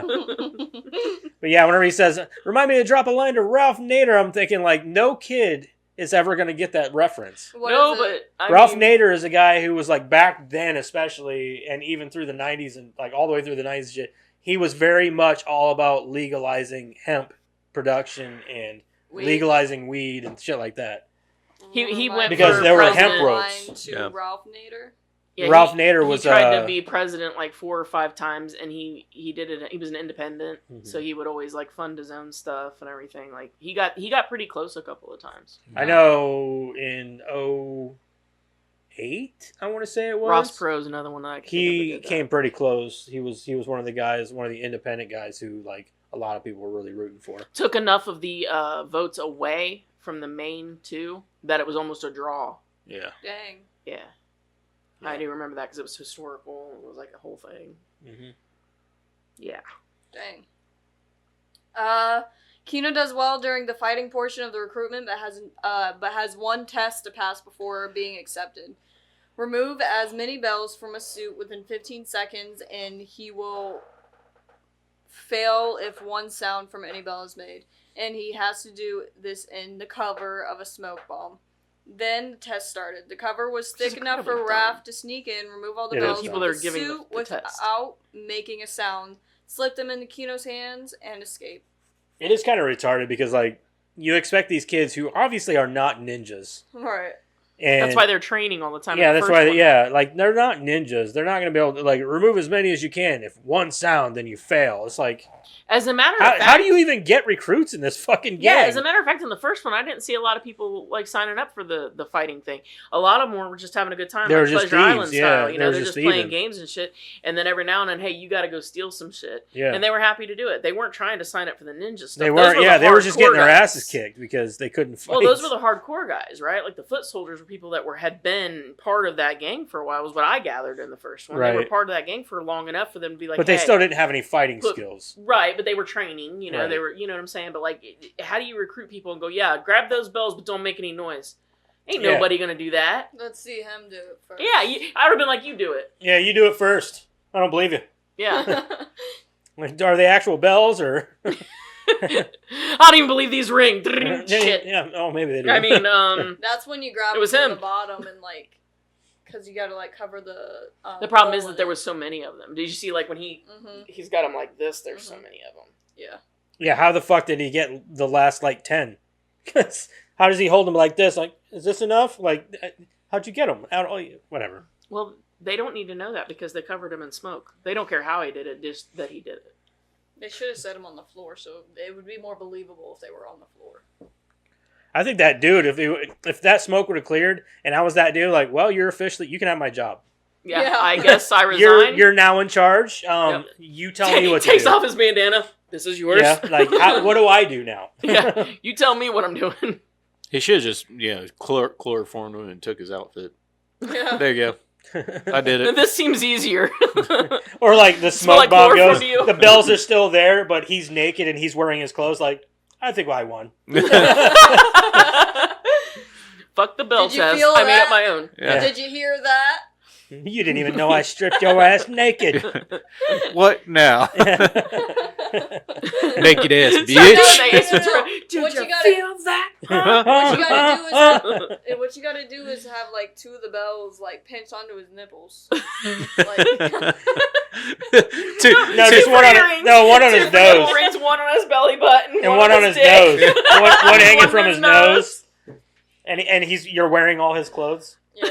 One between the cheeks. So he shakes. He like shakes and he's got like he hears a jingle inside himself. He starts ripping all of them off, and then he starts walking away, but you hear a jingle. Yeah, like, You hear a jingle. where's and that you see coming the- from? Yeah, you What? hear the jingle and you see the string and Not supposed to crack. jingle, Like- bitch. Did you guys hear that? How did he get it up there? Impossible. I thought you weren't supposed to jingle. Oh, he's making noise. You You failed. failed. It wasn't me, it was that guy. All right. You're out. When the time expired and the smoke cleared, Kino was shown with all the bells from the suit. With Kino's assistance, Raph successfully infiltrates the Foot headquarters, but is captured by the Shredder. Kino escapes to inform the others, but the group is led into a trap and is pitted against Toka and Razor. The turtles are overwhelmed by their brute strength, but manage to escape into a manhole that the larger mutants cannot fit through. But the Successfully, foot soldiers could. yeah, because they have before. Is that the only manhole? Yeah, no shit. I mean, there's more. Bet you run out in the street, you'll find one. Yeah, there's another one. I'm sure nearby. Successfully rescuing Perry in the process. Talking with Perry, Donatello is depressed to learn that the ooze was created in a lab accident rather than anything else. But Splinter assures him that he cannot judge his worth based on his origins. Upon learning that the Shredder intends to release Toka and Razor into populated areas unless the turtles confront them, Perry develops an antidote to counteract the ooze's effects and transform them back into normal animals. The turtles meet with the Foot and successfully administer some portion of the anti-mutagen to Toka and Razor by concealing it in donuts, but are discovered and another fight ensues. The fight spills into a nightclub where the club singer, Vanilla Ice, improvises a rap song to prevent panic by creating Out of nowhere. the impression that the fight is part of his act. But we did learn a very valuable lesson.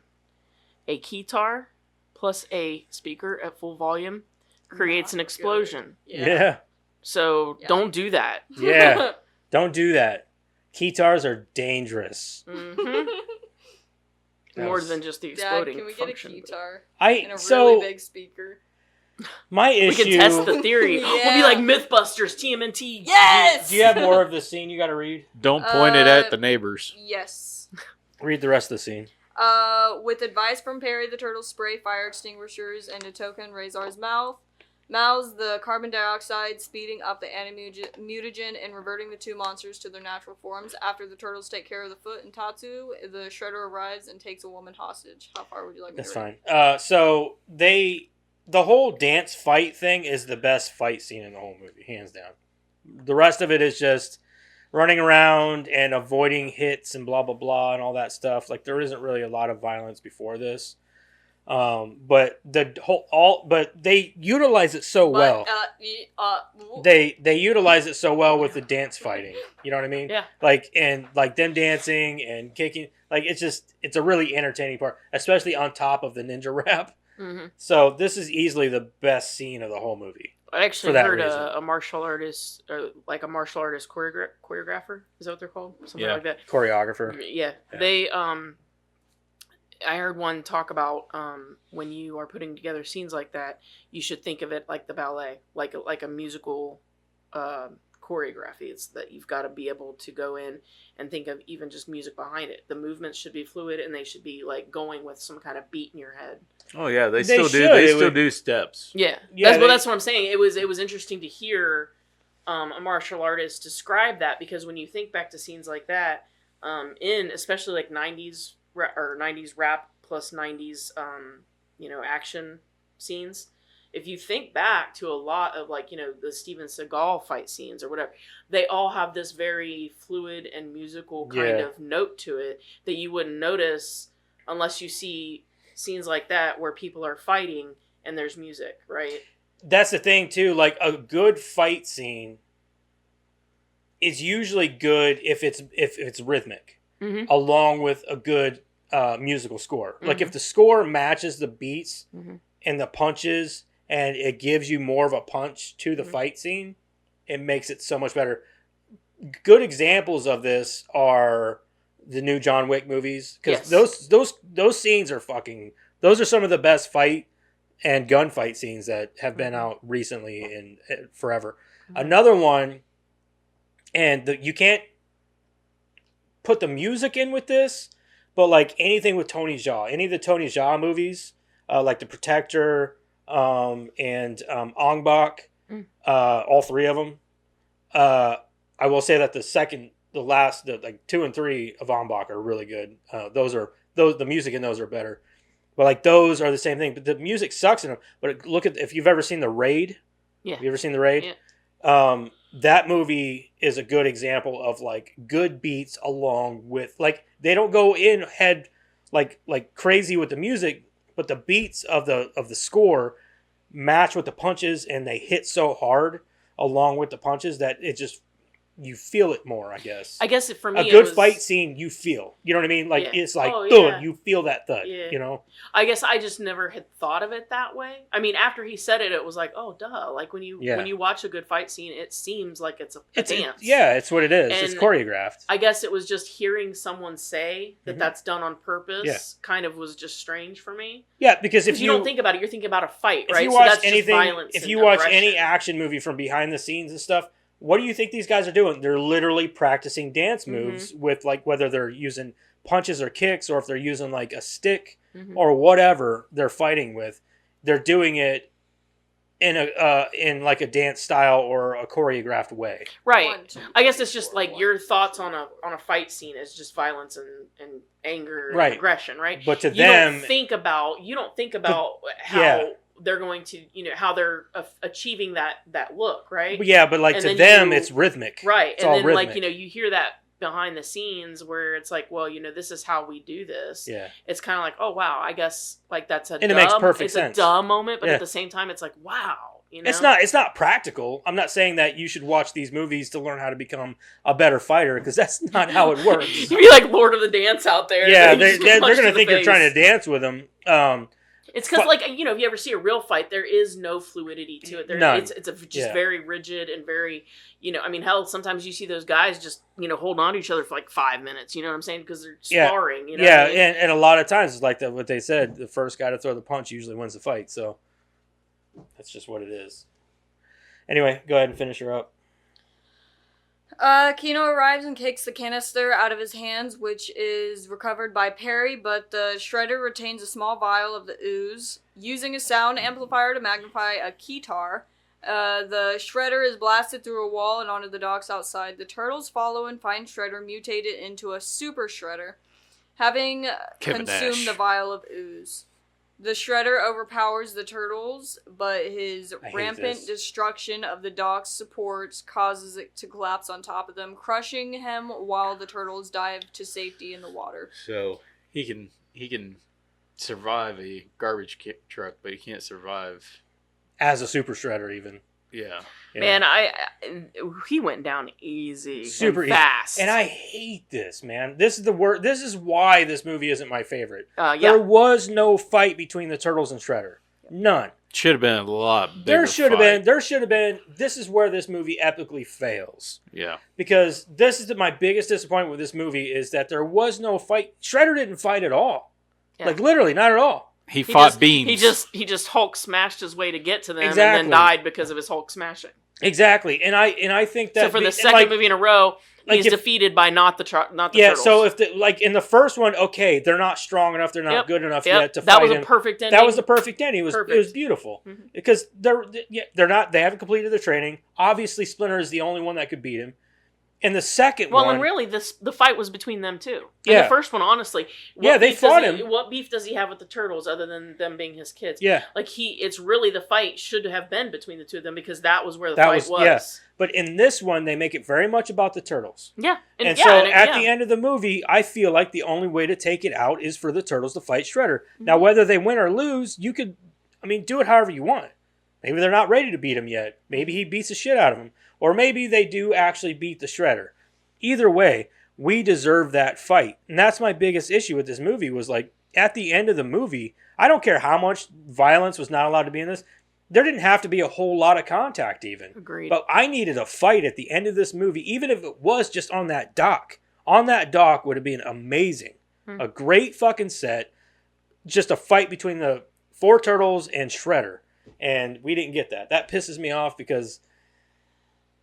You let us down. You let us down, man. And that was the biggest if you think about it, someone coming into these movies for the first time, they see the first movie, like, okay, they fought them, they weren't good enough, but then there's the second movie. This is the first time I'm seeing it. I'm telling you that ending was awful. Yeah, the first time you watch that second movie, you're like, oh, they're definitely going to fight him at the end. And then you're like, so they don't fight him? Like, see, usually this is my criteria for hating a movie.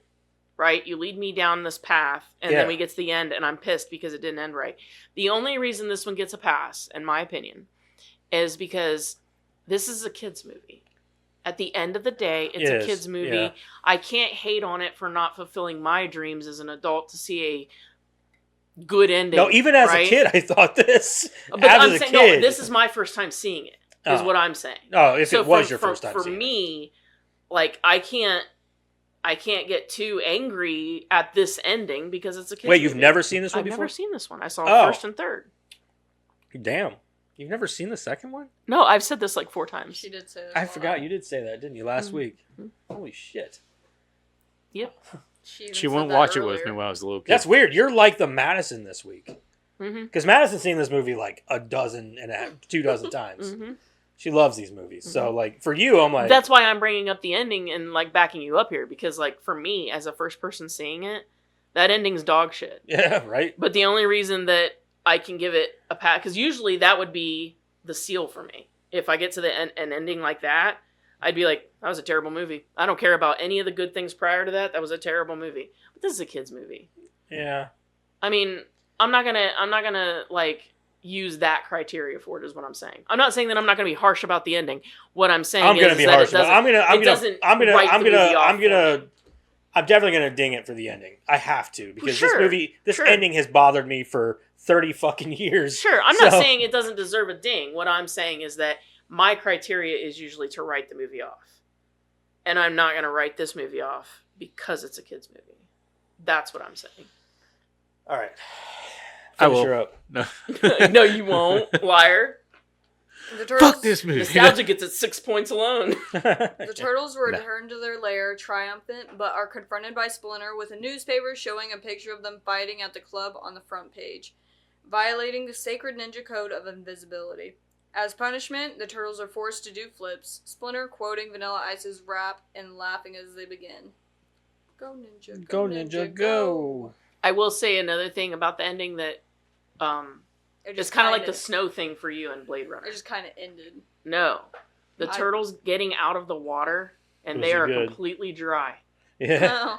Glaringly dry. They don't even spritz the tops of their heads well, or something. Their things are wet. No. Yeah, they were because he flips them back and they were wet. It made the sound, but it was not wet. Go back and rewatch that. They looked wet to me. No. What do you rewatch? I've seen this movie 100 times. I'm telling you, they were not wet. They looked wet to me. No. Mm-mm. It made the noise. They were not wet. Are you laughing because I said they look wet to me? Okay. Grow up, man. Grow up. They Is that it? Yeah. It wasn't wet. It was wet. It wasn't wet. So my only issue with this is like the time jump at the beginning and the fight at the end. Those are my two main problems with it for the most part. I don't really have much else to say about the movie. I've seen this movie so many fucking times. I've seen this movie more than any of them because it was always the most popular. It was the one that, like, if you're like, hey, you want to watch this? Just only if it's the second one. Like, fuck you. I like the first one. So, if anything, this movie makes me appreciate the first one more than I did when I watched it the last time. Honestly, I watched the third one the most when I was little.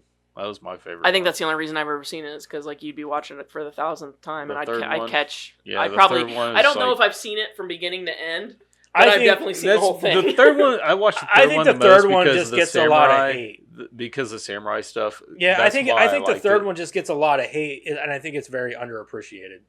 It's not a bad movie. I remember watching it I as honestly a kid. don't remember much other than like the little lantern thing. Yeah, The that it scepter. had all of the Scepter. characters that I could think of, but they were just older versions yeah. of See, the themselves. thing Hey, is, look, Don King. yeah. I See, remember liking it, but I don't remember it. If that makes sense. I think that like a lot of people just hated on it because it didn't have Shredder. It wasn't in New York. It was in feudal Japan. And things you guys, like that. you guys might have a little more hate for it after trivia.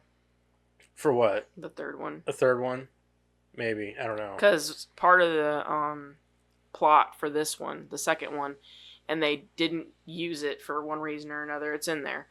I would have thought would have been a great third one.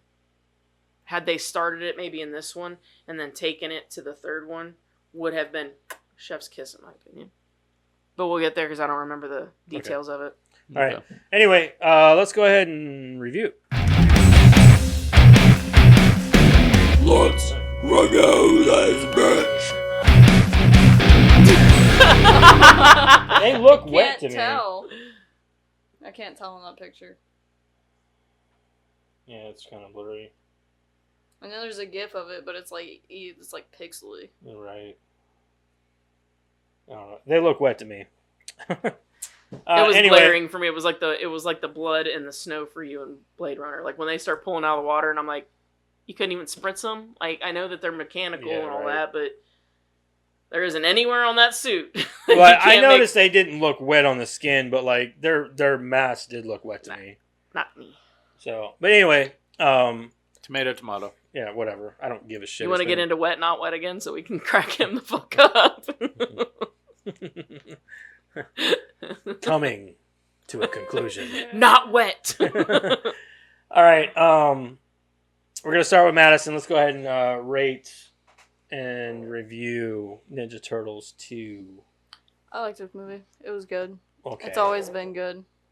yeah, that's ever what you since say I was every a time. kid. The show starts. I like this movie. It was good. I'm waiting for one where she's like, I hate this movie. It was shit.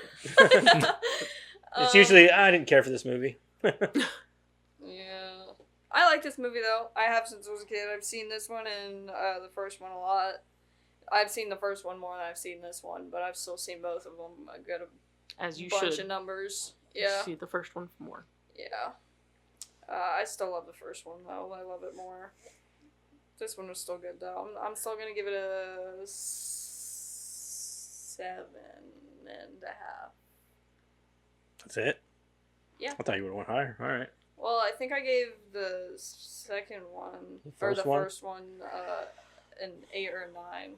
You gave it a 10, Madison. I did. I was gonna say That's I think sweet. you gave it a perfect 10. Yeah, I'm pretty sure I think she this did. and Goonies are the two that you've rated at a perfect 10. Yep. They're my movies. I watched That's them when I was fine. a kid. And look, there's going to be movies that I may give a 10 just because it's mine.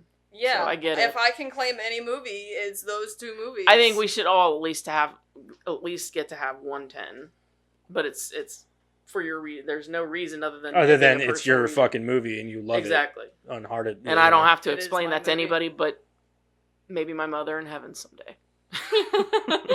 Why do you love it so much? Because I fucking do. Yes, I do. Just Don't do. ask me that question. There's so much shit my mom used to give me crap about. Like, and she'd be like, start to like question me about it. I'm like, don't leave me alone. There's That was me at work the other day. I was like, "Can you print off this list for me? I'm gonna use it to pull sale." And he's like, "It's gonna take too long." And I'm like, "No, I wasn't gonna use it like one by one. Never mind." Just fucking do it. Just fucking do it. Anyway, you give it a 7.5. Yeah. All right. Perfect. 10. I've seen this movie hundreds of times, especially as a child. I could probably quote this entire movie. Yeah. Um, I could quote the whole first movie. yeah. The third one, not so much. I don't know. But it's a good movie. I still love the movie. I love this and the first one. They're both great movies. Just depends on what you're looking for out of a Turtles movie, honestly. This one here, like I said, though, this movie's got a couple of flaws for me. Like, I don't understand what's going on with the timeline at the beginning. I don't understand that. Like, is it a day? Is it a month? Is it is there time travel involved? I don't understand. I think you're supposed to garner that some time has passed for the Turtles, but It's like they're like, yeah, this is the time that's passed with the Turtles. Hold on, let's jump back about 2 months. Mm-hmm. Yeah. Is what I'm gathering, Mm-hmm. but they don't say that in the movie. Exactly. They could have done it. They could have been like better. 2 months 2 months ago, or like Hell, they wouldn't have even had to have a time card for that either. They could have just had like the Shredder appearing, and then Tatsu saying like something like he's back. Yeah. And then just no fade to don't the even Turtles. have to show, but like don't show the guy coming into the junkyard saying this is our fallback spot. Don't do that, and don't do the Shredder rising out of the garbage unless you do it at the very fucking beginning. That's what I'm saying. Then I'm okay with it. You wouldn't have to have a time card though. Like you could act that out in a way that you don't need the time card to say 3 months later or how much time has but passed. edit it properly. Yeah, exactly. So, you just have some kind of it's epic like line it's and then like they fade shot to these the two Turtles. with that intention, but then thought, well, the pacing isn't right. Yeah. Like we can't start with the Shredder. We got to start with the Turtles. Yeah, You know it's what like I mean? somebody did a coin flip, and the coin flip ended badly for somebody. So I don't know. I don't like it, and I think that was a poor choice. I think they could have started with the Shredder, and it would have been perfectly that's fine. what I thought too. Like you start with the Shredder's hand coming up out of there and shit. Mm-hmm. It gives it kind of a dark. But because they were trying to go with more of a child friendly thing, they didn't want to start out the movie on a dark note. His hand raising out of the trash. They didn't want to do that. I'm sure.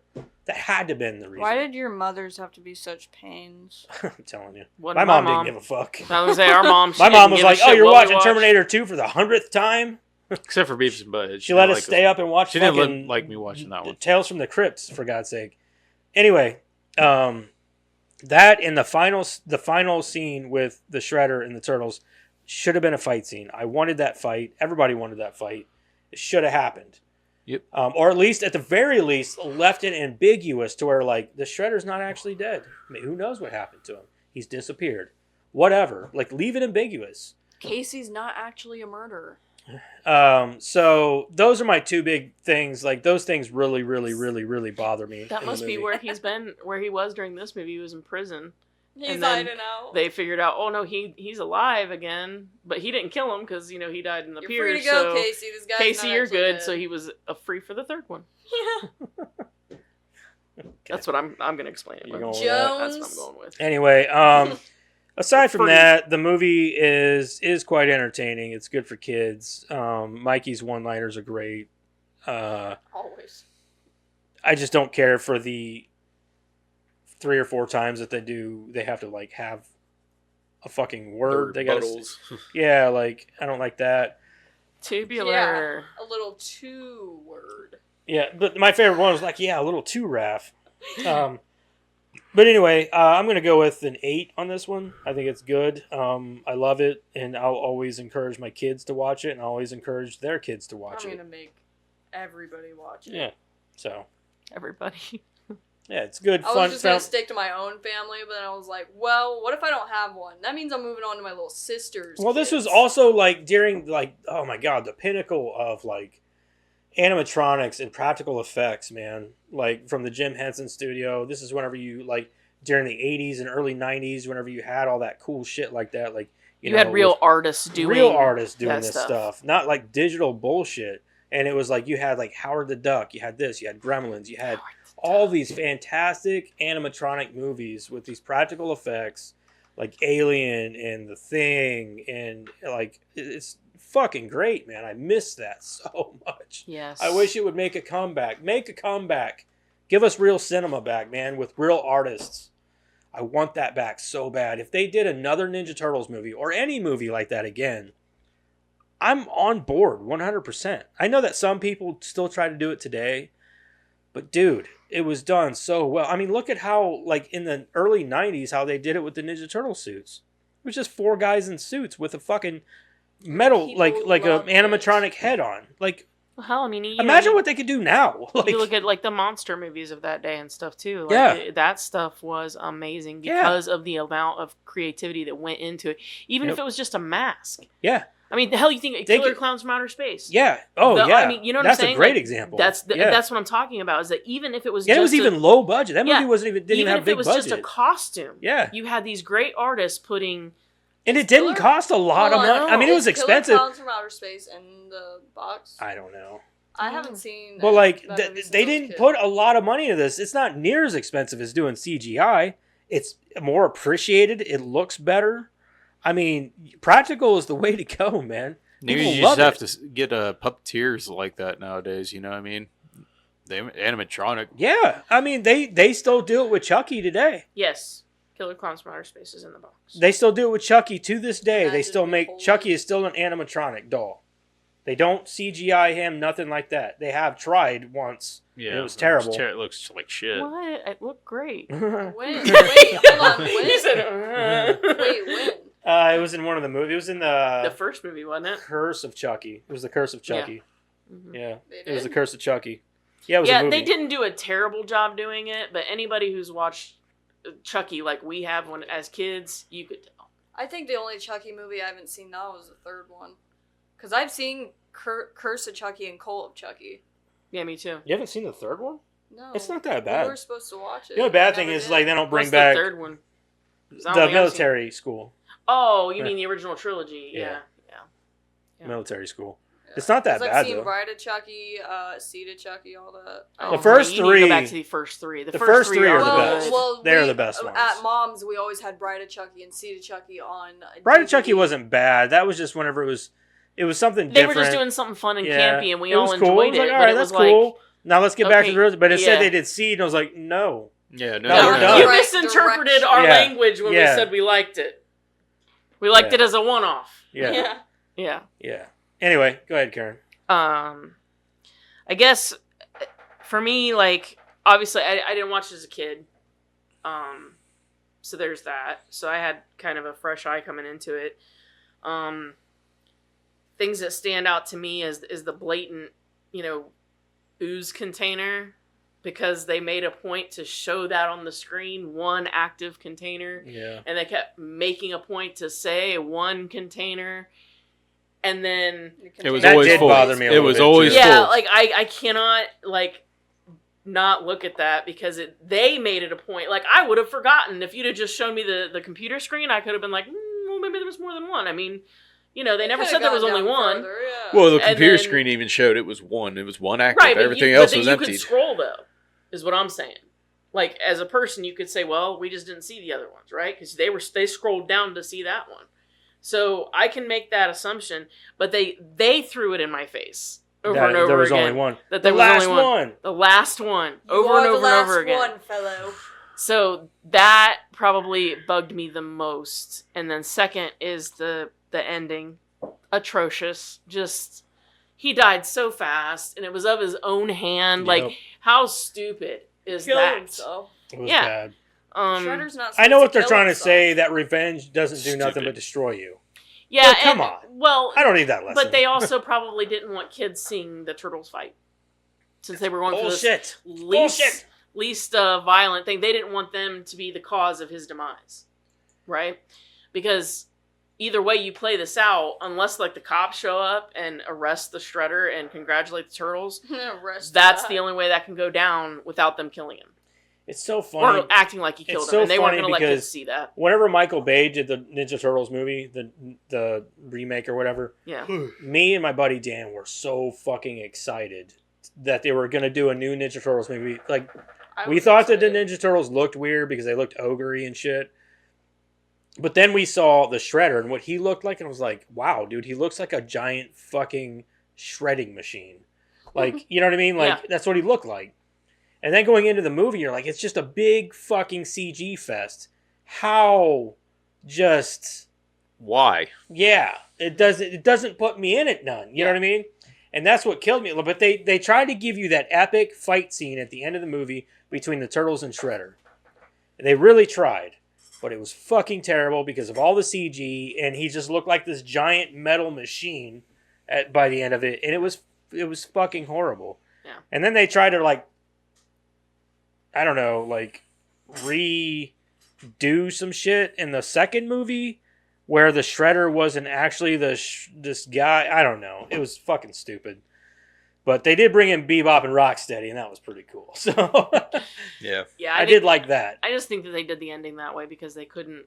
There was no way that they could show that on screen and keep that kid-friendly look Still at bullshit. the turtles. There was no way, unless the cops show up, and that's not going to happen. Right. But I say that other than that, the movie is enjoyable. It's fun. I did like it. I mean, I can get over the ending in this case because it's a fun kids movie. I don't need to take it that seriously, right? But that is still pretty big. The ending is still pretty big, and that one container, because they kept shoving it in my face, is pretty big to me. So I gave it a 6.5. Okay. 6.5. Murderer Asleep. Come at me, bro. Oh, you heard that? We gotta think of a different plan. So It's the ending, man. It is the most jarring part. Yeah. It is the most jarring part of the movie.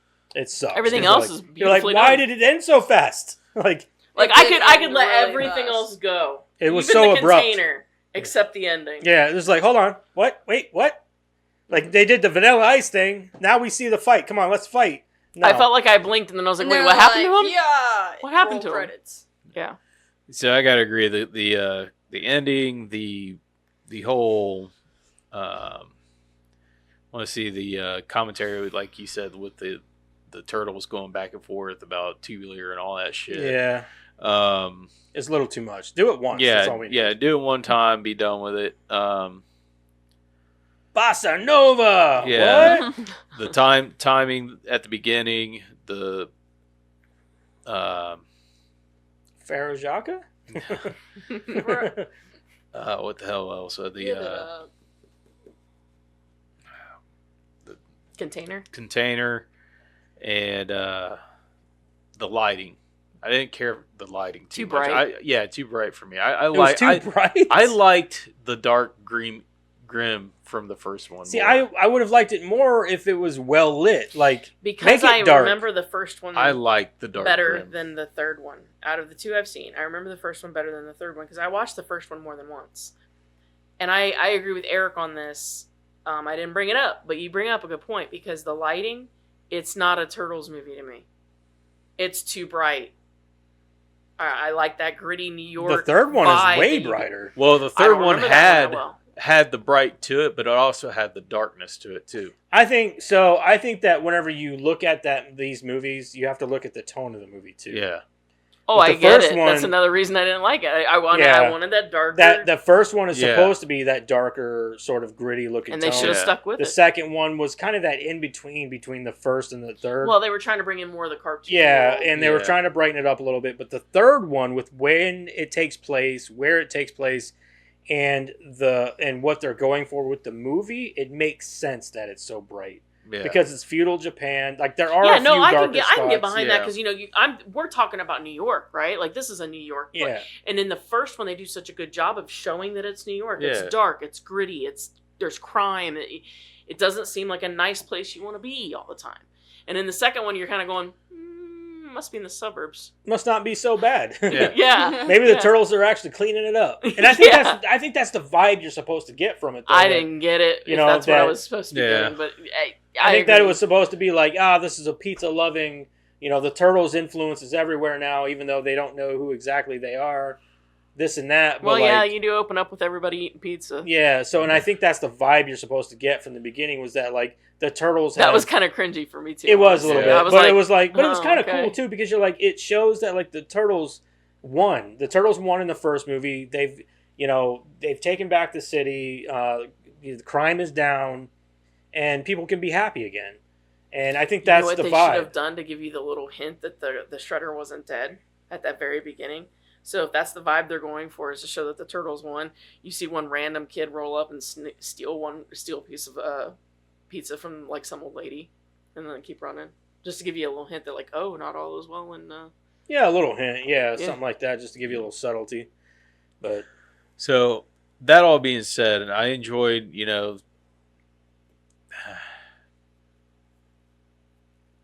the nostalgia of it from, the kid. That's what it comes down to, yeah. So I'm going to go with a 7 on it with it for me. 7? A 7. I just turned around and she was fucking staring at me. Like okay, technically I was looking at the table and then I saw your head turn and I looked over and you're like looking at me like staring. I'm like, what the fuck are you looking at? What, dude? I've been doing this since I was a kid. What is new? I mean, so it's a 7.25. Yeah, the practicals effects, all that stuff. Yeah. I enjoyed all that stuff. It's just I couldn't get past all the other things. I still have a lot of nostalgia for these movies, so it's hard for me to say poorly of them. Yeah, like the ending of the movie does suck. I can't go lower than the 7 on it, but right. No, I get that. I didn't have any nostalgia for the movie. So. Yeah. All right, what do you got for Rotten Tomatoes? 65 for critics. 65. It's probably lower than that actually. Mama's Day was 65. 65 for critics. 65. 87. 87.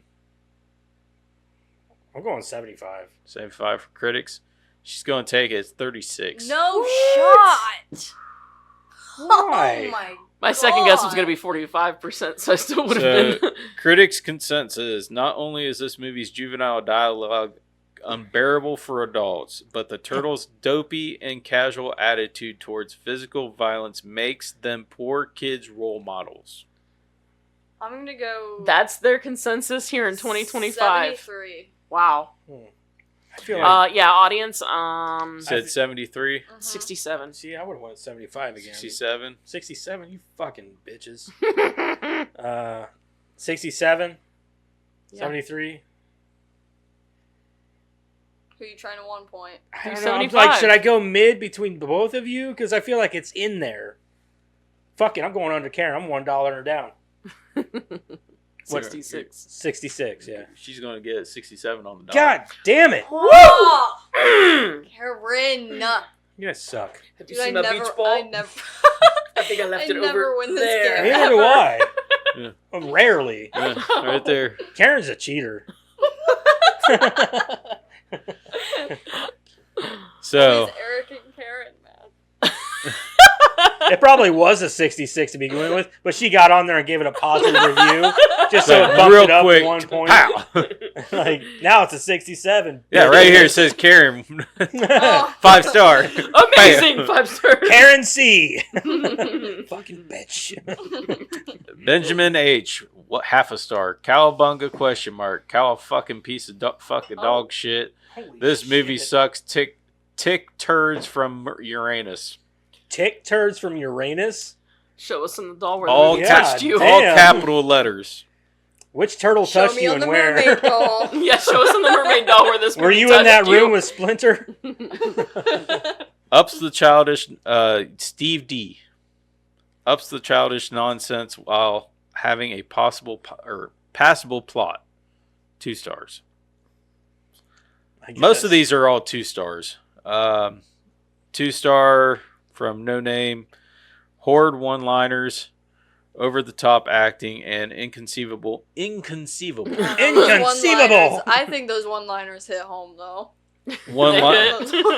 Inconceivable one-liners make for an unbearable film if you're not a Turtles fan. Otherwise, it's gold and you can make it through, especially to that scene with the Vanilla Ice.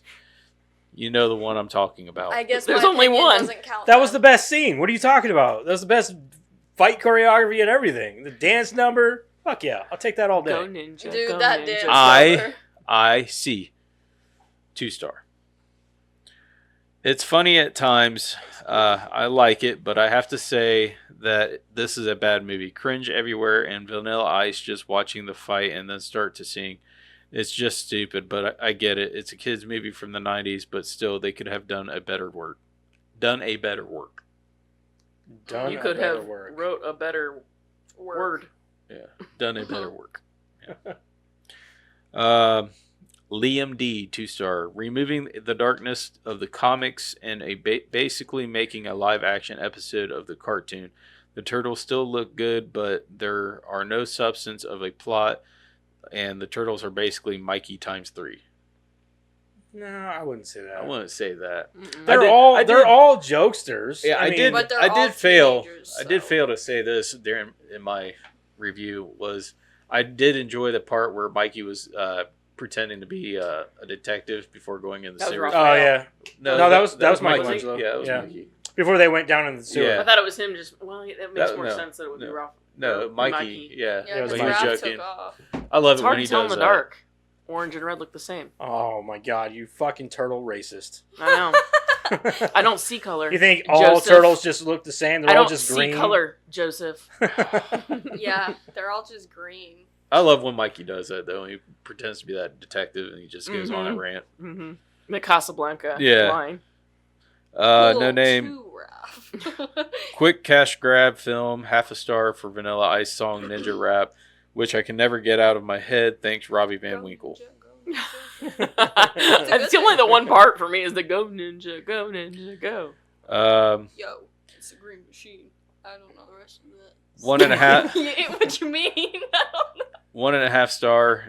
No Triceratons and no Fugitoid make this Ooze secret rather dull. That's part of what I had in trivia. Yeah. Okay. You know why? Because in The aliens. the aliens and Right. That's what he's talking about. That's the plot point that they had for the second one that didn't get. Yeah.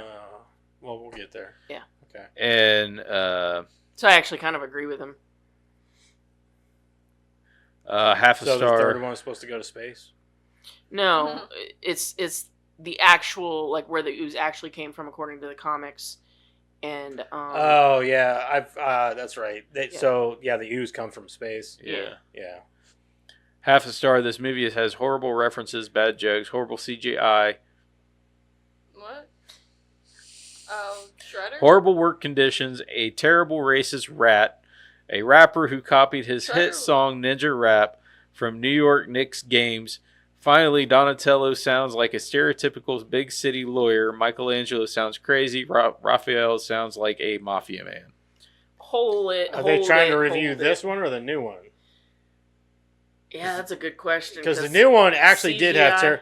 So the new one, the Michael Bay one, Yeah, that's what I'm going with. had terrible work conditions because yeah. Alan Okay, Ritchson, well then he's who- on the wrong. if you guys follow our Discord, you know that Alan Ritchson is one of my top tier actor. I love him. He's just a fantastic person. He plays Reacher. He's the bee's knees in my opinion. But he played Raphael. He mocapped Raphael in the Michael Bay Ninja Turtle movies. Mhm. And he went on to a podcast, actually, or a radio thing or whatever, and interviewed, and he said that it was the worst work conditions he had ever been in. He said they were all the guys who played the mocaps for the Turtles were treated like shit. There were times where they would sit and wait for a car to get back to their hotel for up to 3 hours after shooting for the day. He said that like it was just the worst conditions he had ever worked in, and yeah, I've heard horror stories about that production. So I'm assuming he's talking about the wrong movie. I'm assuming he's talking I'm definitely thinking of that, but Yeah. should pay attention to what he's Mhm. commenting on. Anyways, next Especially if you're one. gonna get on and badmouth something. Yeah. Kind of like the guy who got Yeah, on a right. podcast and Yeah. like I'm assuming I could be wrong. He could be talking about this movie and just not know what the fuck he's talking about. Right. Because there is no CG in this movie. Right. So The Shredder at the end, was he not CG? No. Nah. no, that was Kevin Nash in a suit. He looked CG. No, that's No. Kevin Nash. it's They Kevin just Nash in the suit it's all with- about angles and the lighting well, and all that they stuff. sprayed the And they lines sprayed on the there, abs so, and all that. We knew Yeah. where it was. Yeah. Yeah. I mean, in some scenes he looked CG though, like really CG. No, Dude, No, there's that no was CG. all- another thing that killed me about the whole Kevin Nash scene with him being Super Shredder, I felt very for him actually being a big guy, right?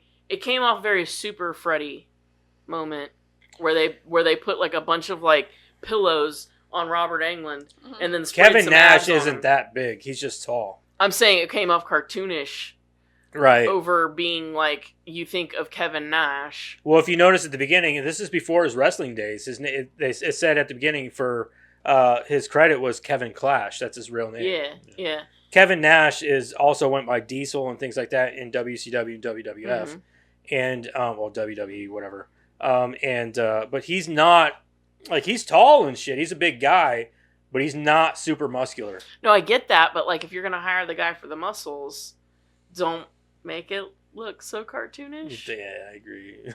Like as soon as he stepped out like that, I'm like super Freddy. Like you could tell it was just like his shirt was like painted on abs and muscular tones, and it's like, but I can tell he's not muscular. How's he supposed to be scary now? That's why I said like the lighting and stuff was supposed to help with that. Like I didn't know that the Ooze also warped his helmet and shoulder pads. Yeah, and, you didn't know that. Like you know, it's like when you get like toxic waste sprayed on you, it changes your clothes too.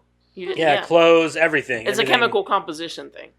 I mean, don't get me wrong, he looked cool as fuck, but it's just very technical. But for all that work, he lasted all of like 10 seconds on screen. Like that's all he got.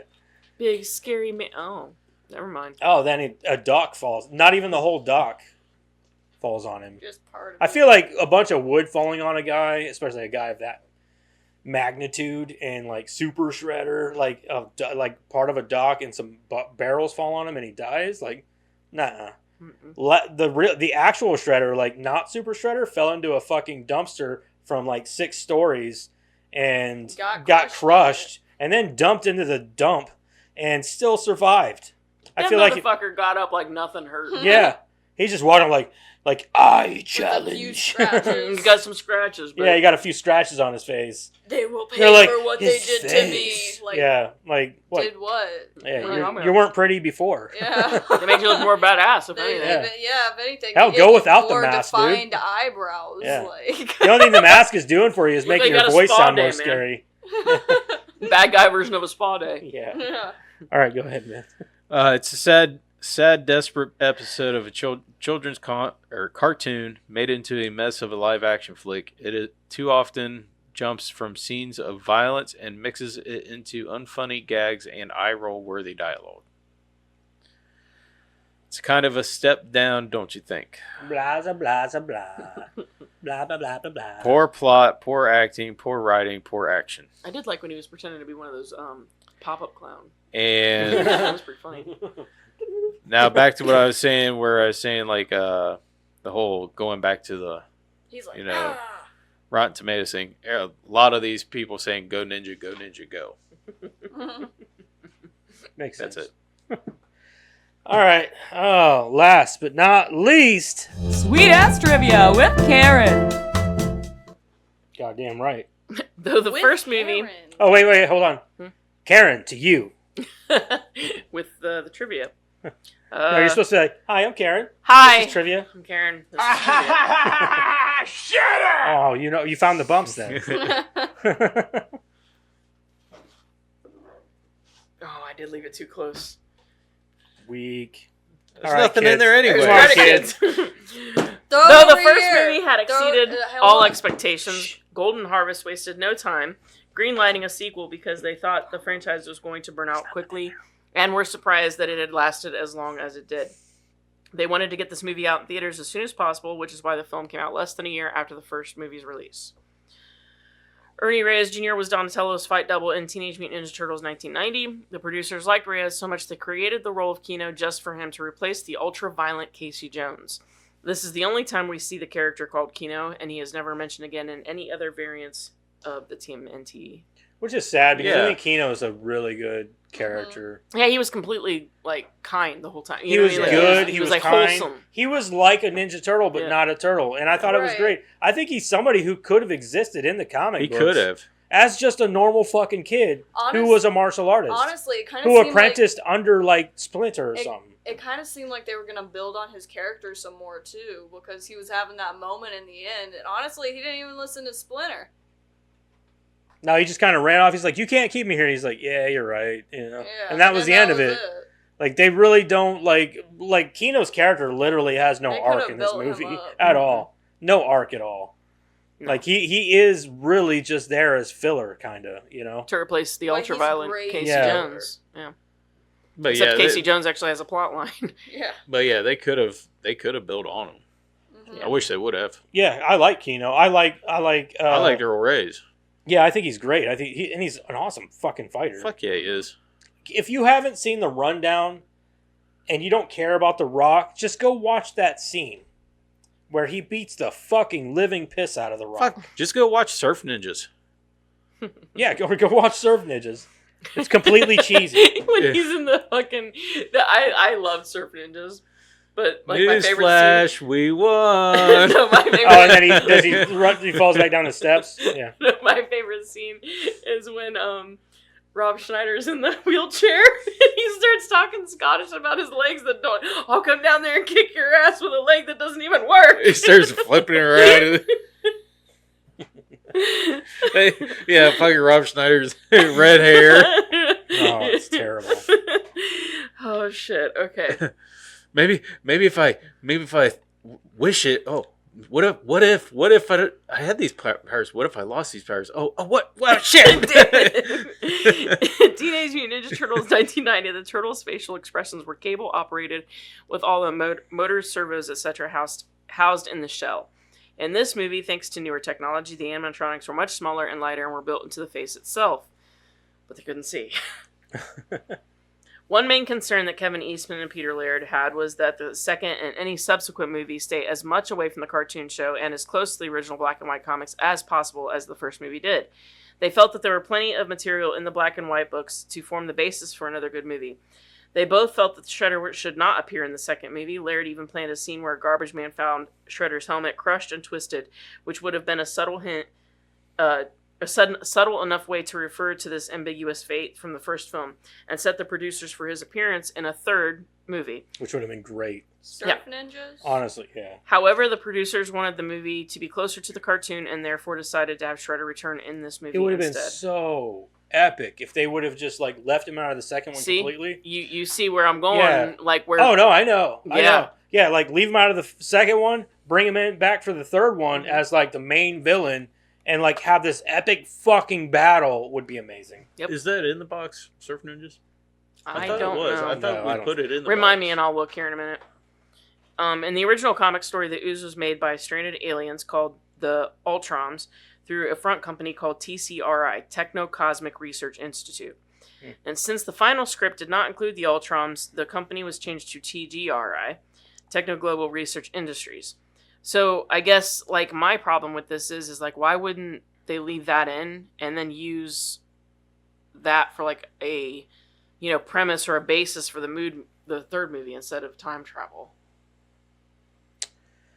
Yeah, maybe See the what I'm budget saying? wasn't there. I don't know, but you can have a whole plot line there without the Shredder having a different bad guy, Yeah. and then you can use that to lead into your third movie. Yeah, you're not to wrong. completely, flesh out that timeline about the Ooze and where it came from and what are the aliens doing there, Yeah. blah blah blah.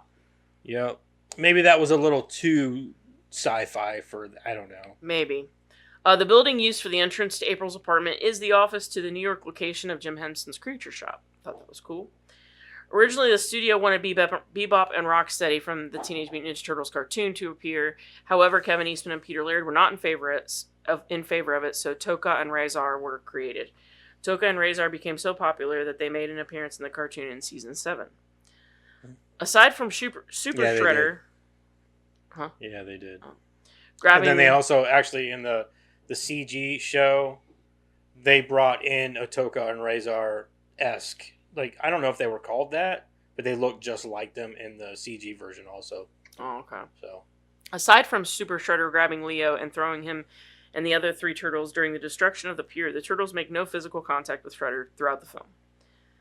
David Warner played the part of Professor Perry. In interviews at the time, he said he was proud to finally be in a movie that his daughter and her friends would all see, and later on at convention appearances, he would repeatedly assert it was one of his favorite roles as he finally got to play a nice guy. yeah, he always did play a villain. Or something. Mm-hmm. He's one of my favorites, though. I really love that guy. Yeah, he's awesome. Daniel Pesina stated in an interview on the Up, Up, Down, Down YouTube series that the Ninja Turtle costumes had very small eye slits for the actors to see out of that were also a good 3 inches away from their faces instead of being flush. This is because of the changes that they did inside the helmet. So as a result, most all fight scenes show Foot Clan actors standing around waiting to be hit because the Turtle actors couldn't see what they were doing. Bassino went on to explain that if you watch close enough, the Ninja Turtles would first throw out random punches and kicks, and then a foot soldier would bend and jump in front of them so they could be hit. This explains why many of the foot soldier actors couldn't throw back any punches or kicks of their own, as the turtle actors didn't have the ability to react. Also, in a way, this helped tone down the criticisms of the first movie being too violent, as there was little to no back and forth fighting when the Ninja Turtles would quickly defeat their enemies with one strike. Adam Carl replaced Corey Feldman as the voice of Donatello in this movie. According to Feldman, producers did not want him to reprise the role due to his rehab stint at the time. They had concerns that having Feldman on board would attract negative publicity, clashing with the family-friendly image they were trying to portray. Bullshit. Yeah, and that was another thing that was jarring for me was his voice. He comes back for the third one, but they didn't even try to get a voice actor that sort of sounded like him. You know, he does come back for the third one. Yep. Though. Yeah. The approach the studio accepted from Kevin Eastman and Peter Laird involved regarding part of the mystery behind the Turtles' origin, that being where the mysterious canister of ooze came from, namely the TCRI. The story was to fairly closely follow issue number 4 of the comic, where the Turtles discover the TCRI building after a rooftop fight with the Foot. When the Turtles entered the building, they encountered the weird TCRI aliens, the Ultrons. They are little, squishy, brain-like creatures about the size of a basketball and ride around in the stomach cavity of their humanoid robot vehicles. Yep. The Triceratons were trying to appear after the Ultrons activated the Trazmat device they were holding to get home. Later, they suggested using the whole Mouser scenario that's in Book 2, only tie the Mousers in with the TCRI guys. They created the Mousers. Baxter Stockman is actually a TCRI alien, fronting his Mouser idea as a way of making money for the company to aid their efforts to get off the planet. The studio used this as the basis for this movie, made changes to closer resemble the Fred Wolf cartoon show. Among them was replacing the Ultrons, Triceratons, and Baxter Stockman with the Shredder, Tokon, Razor, and a cartoon Baxter knockoff named Jordan Perry. in the show, in the cartoon, it was similar to that. There was a lot of that, but instead of being from space, they were from a place called Dimension X. Mm-hmm. And that would have been fine too, but I think that if they were going to keep it closer to the comics, that's a great second movie. Yeah. Well, I like the idea of like Shredder first movie, go in with like a new sort of like, what the fuck are they doing up there? I don't know. That's got to be a dog. That's not a dog. That's someone getting into that counter. Either way, I think that like if they would have done that, went in and like with the second movie, did like the alien thing and like the ooze thing, like kind of built on that a little bit. Well, I think you flesh out their story, their origin Flesh story. out that, and then in the third one, you bring back the Shredder. Yes, absolutely. That's and what have I'm like saying. a big final epic battle, like would be. That's what I'm saying. So you take the second movie to flesh out this ooze thing with their origin. You get another bad guy in there, and then that's your middle story. But you let it lead into the third one, bringing the Shredder back in. He's back into the fold because you don't ever have the Foot go away necessarily. They could fight foot soldiers in the second one, but let's keep the Shredder there was a in the time shadows. when Shredder wasn't around and his daughter was running the show. I can't remember. It started with a K or a C. It was like Katari.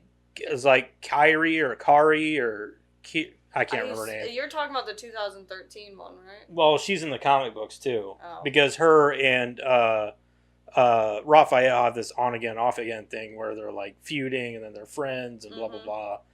But like, so I think that would have been cool if like she was in the second one and kind of like leading up to all this, because they kind of did that with the TMNT CGI movie where she was in that. 2012. She was in that, and she and they had this other storyline based around this other rich mogul guy who, like, it's a whole story, which honestly is a great fucking movie. If you guys haven't seen that, Karai. They call it, Karai.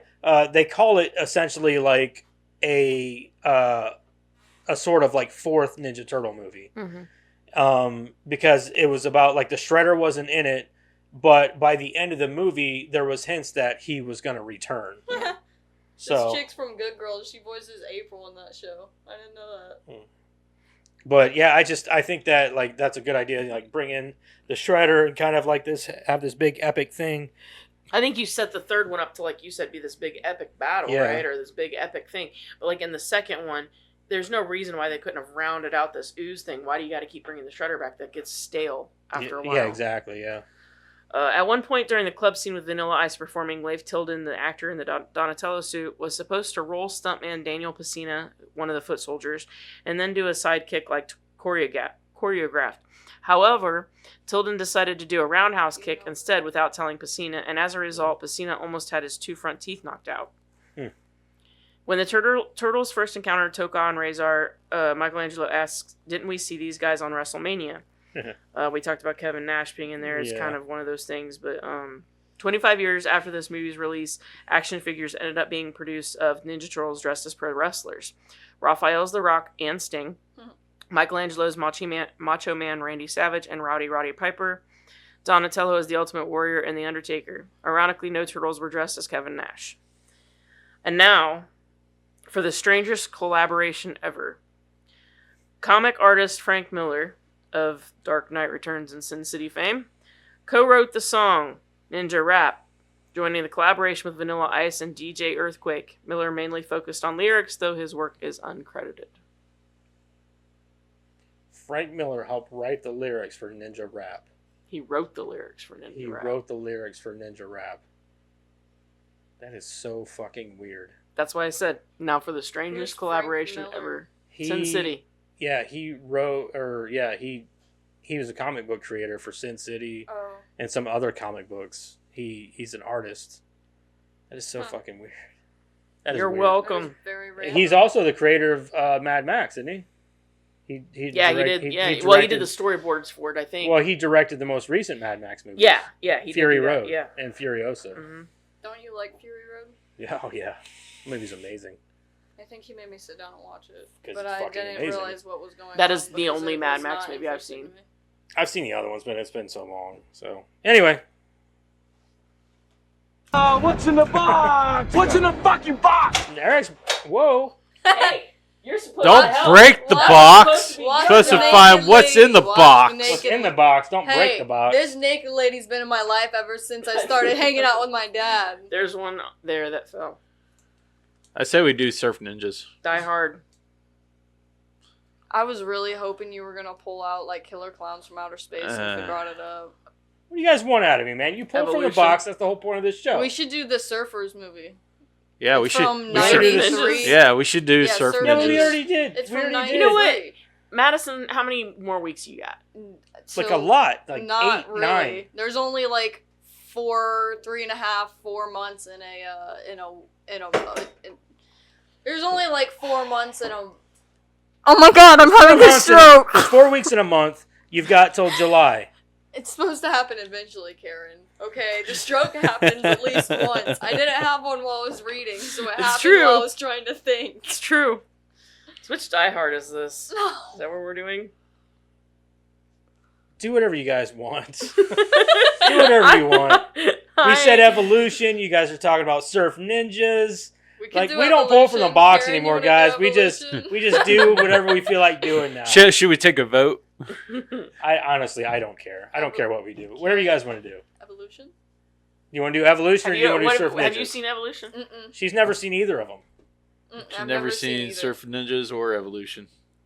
I'm thinking Evolution's more of a you have to. I think evolution is more Who's in Evolution that we were talking a about? pace changer because if we I'm go fine. Surf Ninjas, that's I'm fine with either one. I don't know either one. so Evolution. We'll do evolution. Evolution. How about that? We'll do evolution. It's a good, fun Just- movie, and there's quite a few. I don't even know who to do for creator profile for that one because there's so many You've of them. got a lot of choices. You got a in lot that of one. choices in it. So, all right. So next week, don't forget to check out. I'm gonna make Jack watch some of this. Don't forget to check out those socials and stuff down there in the description, all that good shit. Next week we are gonna do evolution. It's got It bunch is of on Sean Williams. Brent- Sean William Scott, The dude that was in the X Files, David Duchovny. David Duchovny, the Um, Make 7 Up Yours guy, what the fuck was his name? Was it Orlando? Orlando. Bloom? No, that's yeah. Orlando Jones. Yep. And then it's also got what's her face in it? Mr. Black. It's got Julianne Moore, Julianne Orlando Moore. Jones, Sean William Scott, Ted Levine. Yeah, I'm not. Dan gonna, I'm Aykroyd's not, the mayor, ain't he? Yeah. Yeah, Dan Aykroyd is the mayor. I Yeah. forgot he was even in it. Holy shit! There's so many people. Michael to choose Bauer. What's everybody's favorite scene? You don't have to give Sarah anything away. What's your Silverman. favorite scene? from. The ice cream? Like when he Yeah. has to get ice cream at the end? No. Oh. Yeah. That was solid gold dancer. No. My favorite scene's where he goes up in the thing. He's like, Oh, "Don't tell anybody Where I've been. where I've been." No, mine is the scene, and then he gets ice cream afterwards. Oh yeah. Yeah, that one's my favorite. It's not. It's for my ass. What flavor? Doesn't matter. Doesn't matter. It's for my ass. There's always time for lubricant. They went so hard with this movie. It's so good. And the budget shows, man. Like, the budget is there. You can see it. It is such a well-crafted movie. It's so good. And I love how bright it is. It's a desert movie, and it looks like a desert movie. Yeah, it's so good. wonderful. It's a good Don't fucking take the movie. leg. Don't take the leg. Let's go for his testicles. Take it. Take the leg. All right. Next week, we're going to do Evolution. Be here. Watch the movie. If you haven't seen it, fucking watch it, man. Yeah, we Goodbye. chose it. We chose it. Suck it. I don't care. Fuck our you. show. It's our show. It's our We do whatever show. the We'll fuck do we what we want. want. Yeah. We're slowly becoming disorganized. Yeah, we cut out a bunch of shit because like our podcasts are getting too long. We only did creator profile in the movie, and we're still at 2.5 hours. We like to talk, I guess. At God We had damn. a lot to say about this movie, though. We did, yeah. There was a lot. least it's movie stuff, though. At least it's creator profile and movie stuff. I That's say all we do Surf Ninjas next. Oh man, here we go. We're on this tangent now. All right, we'll see you guys next week. As long as we're Goodbye. making it from Goodbye. the box.